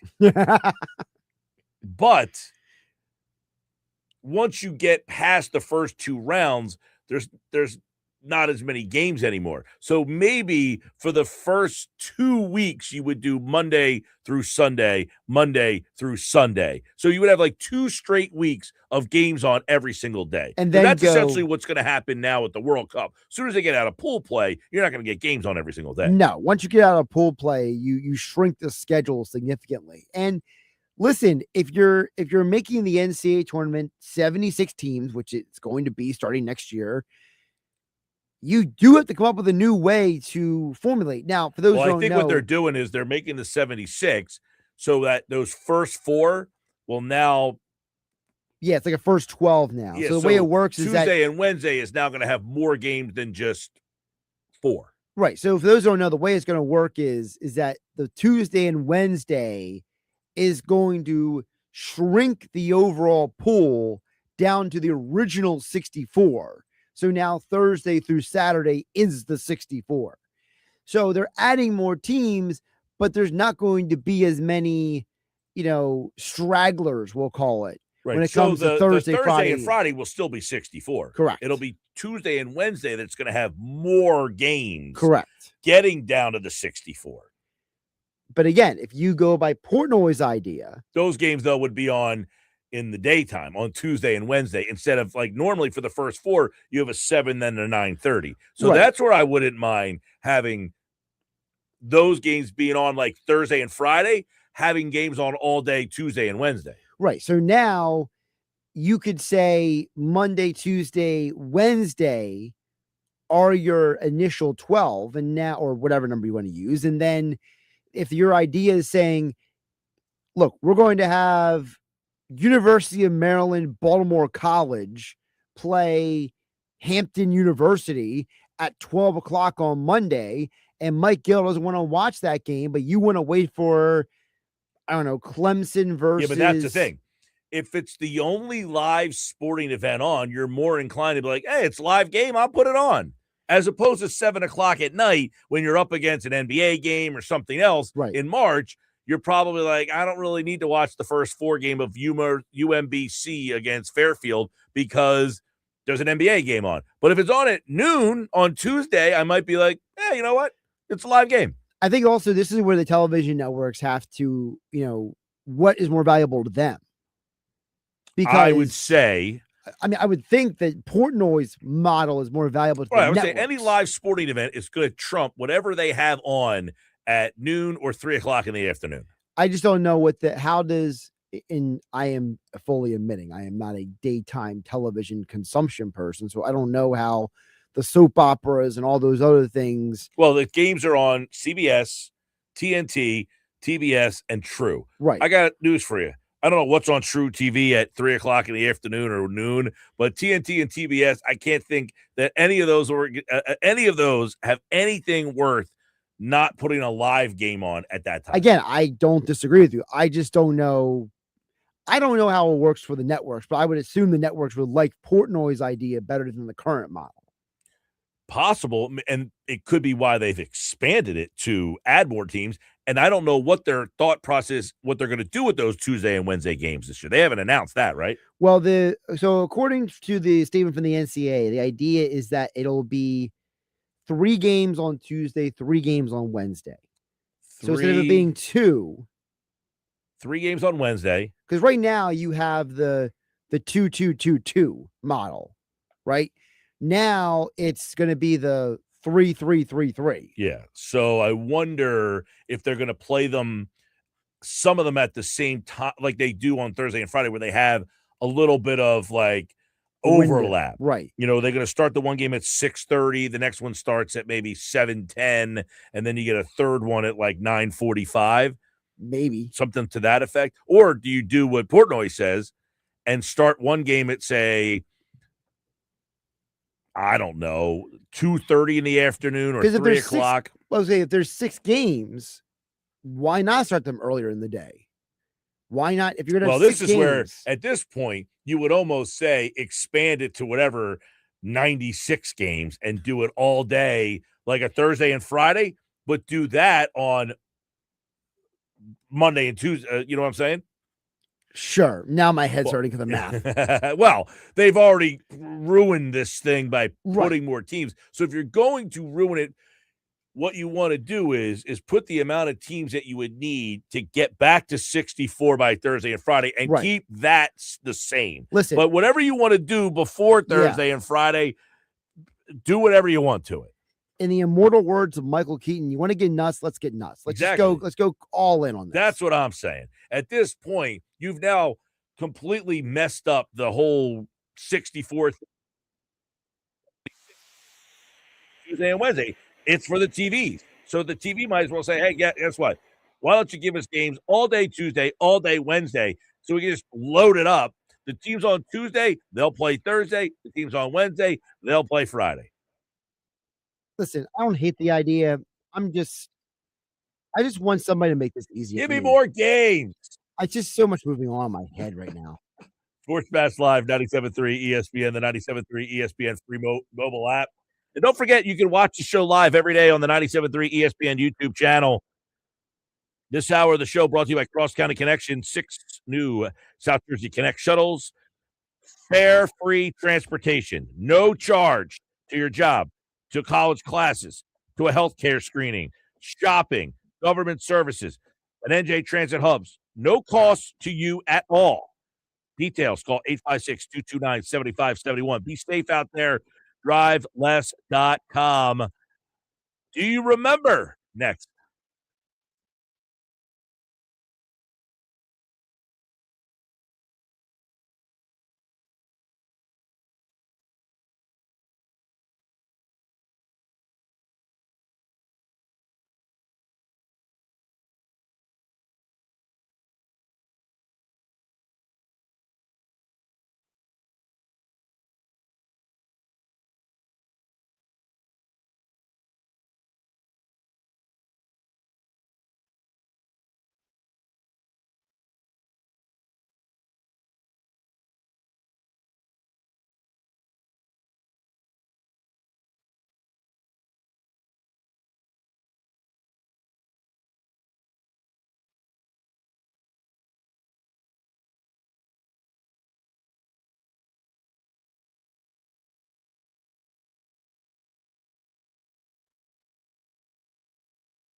Last night, I actually think was the worst ever. Why? They announced the Miami-Milwaukee trade 5 minutes after Miami made the pick for Milwaukee. What are we doing? Let these young men be pictured with their families in the hats of the teams that they're actually going to play for. And if the trade falls through, the trade falls through. We've dealt with this for years. It's ridiculous. Stop with the stupid draft hats of the wrong team. It's not fair to these young men and their families. Not fair to us viewers either. Last night, the guy walked up there. You know he's traded to Milwaukee. He's standing up there wearing a Miami Heat hat. Ridiculous. The poor guy has to get a picture with the commissioner, and that's the picture that he has for life. Him wearing a hat of a team he's never going to play for, potentially. It's ridiculous. It's been ridiculous, and it's still ridiculous.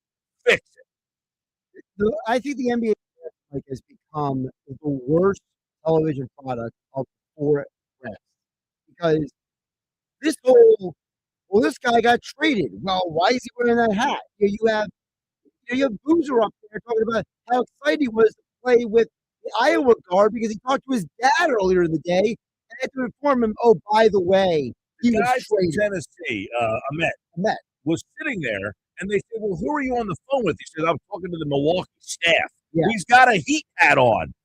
And this is all because the league year doesn't start until July for the NBA. But this is one of the things of having your draft before free agency begins. Like in the NFL, they do free agency first, and then they do the draft so that doesn't happen. Right. In the NBA, these trades do not become official. So officially, the guy who's wearing a Heat hat last night, he's on the Heat right now. Absolutely horrible. This is the stupidest thing the NBA does. It's just such a fiasco. Well, I'm watching the draft last night with my girlfriend, and the Knicks have a pick, but they traded him to the Lakers, and she's like, oh, the Knicks just got this guy. And I'm like, well, not really. Well, what do you mean not really? I'm like, well, he's getting drafted by the Knicks, but they traded him to the Lakers. Yeah. Well, why do they have a Knicks hat on? And they have Knicks logos up all over the place. And I'm like, that's the picture that this guy's got to take and say, hey, look at my draft night. I'm not even on the team that I played for. On ABC, they purposely brought Spike Lee up to the desk to talk about the Knicks pick coming up, and then the pick gets traded. Oh, they had the whole on ESPN I was watching, the whole go New York, go New York, go. They played all that. They played all the stuff. They had people, cheer, and then he's drafted by the Knicks, but he's actually on the Lakers. Yeah, they got to figure out what to do to fix that whole situation. NBA, do better. Fix yourself. More Sports Bash tomorrow right here on 97.3 ESPN. We will take a look back at the Phillies night against the Nats. And round 2 of the NBA draft tonight. Do the Sixers find a way? By the way, that Jared McCain trade, they did get 2 second-round picks in next year's draft. Could they use them to get back into this year's draft? Listen tonight on 97.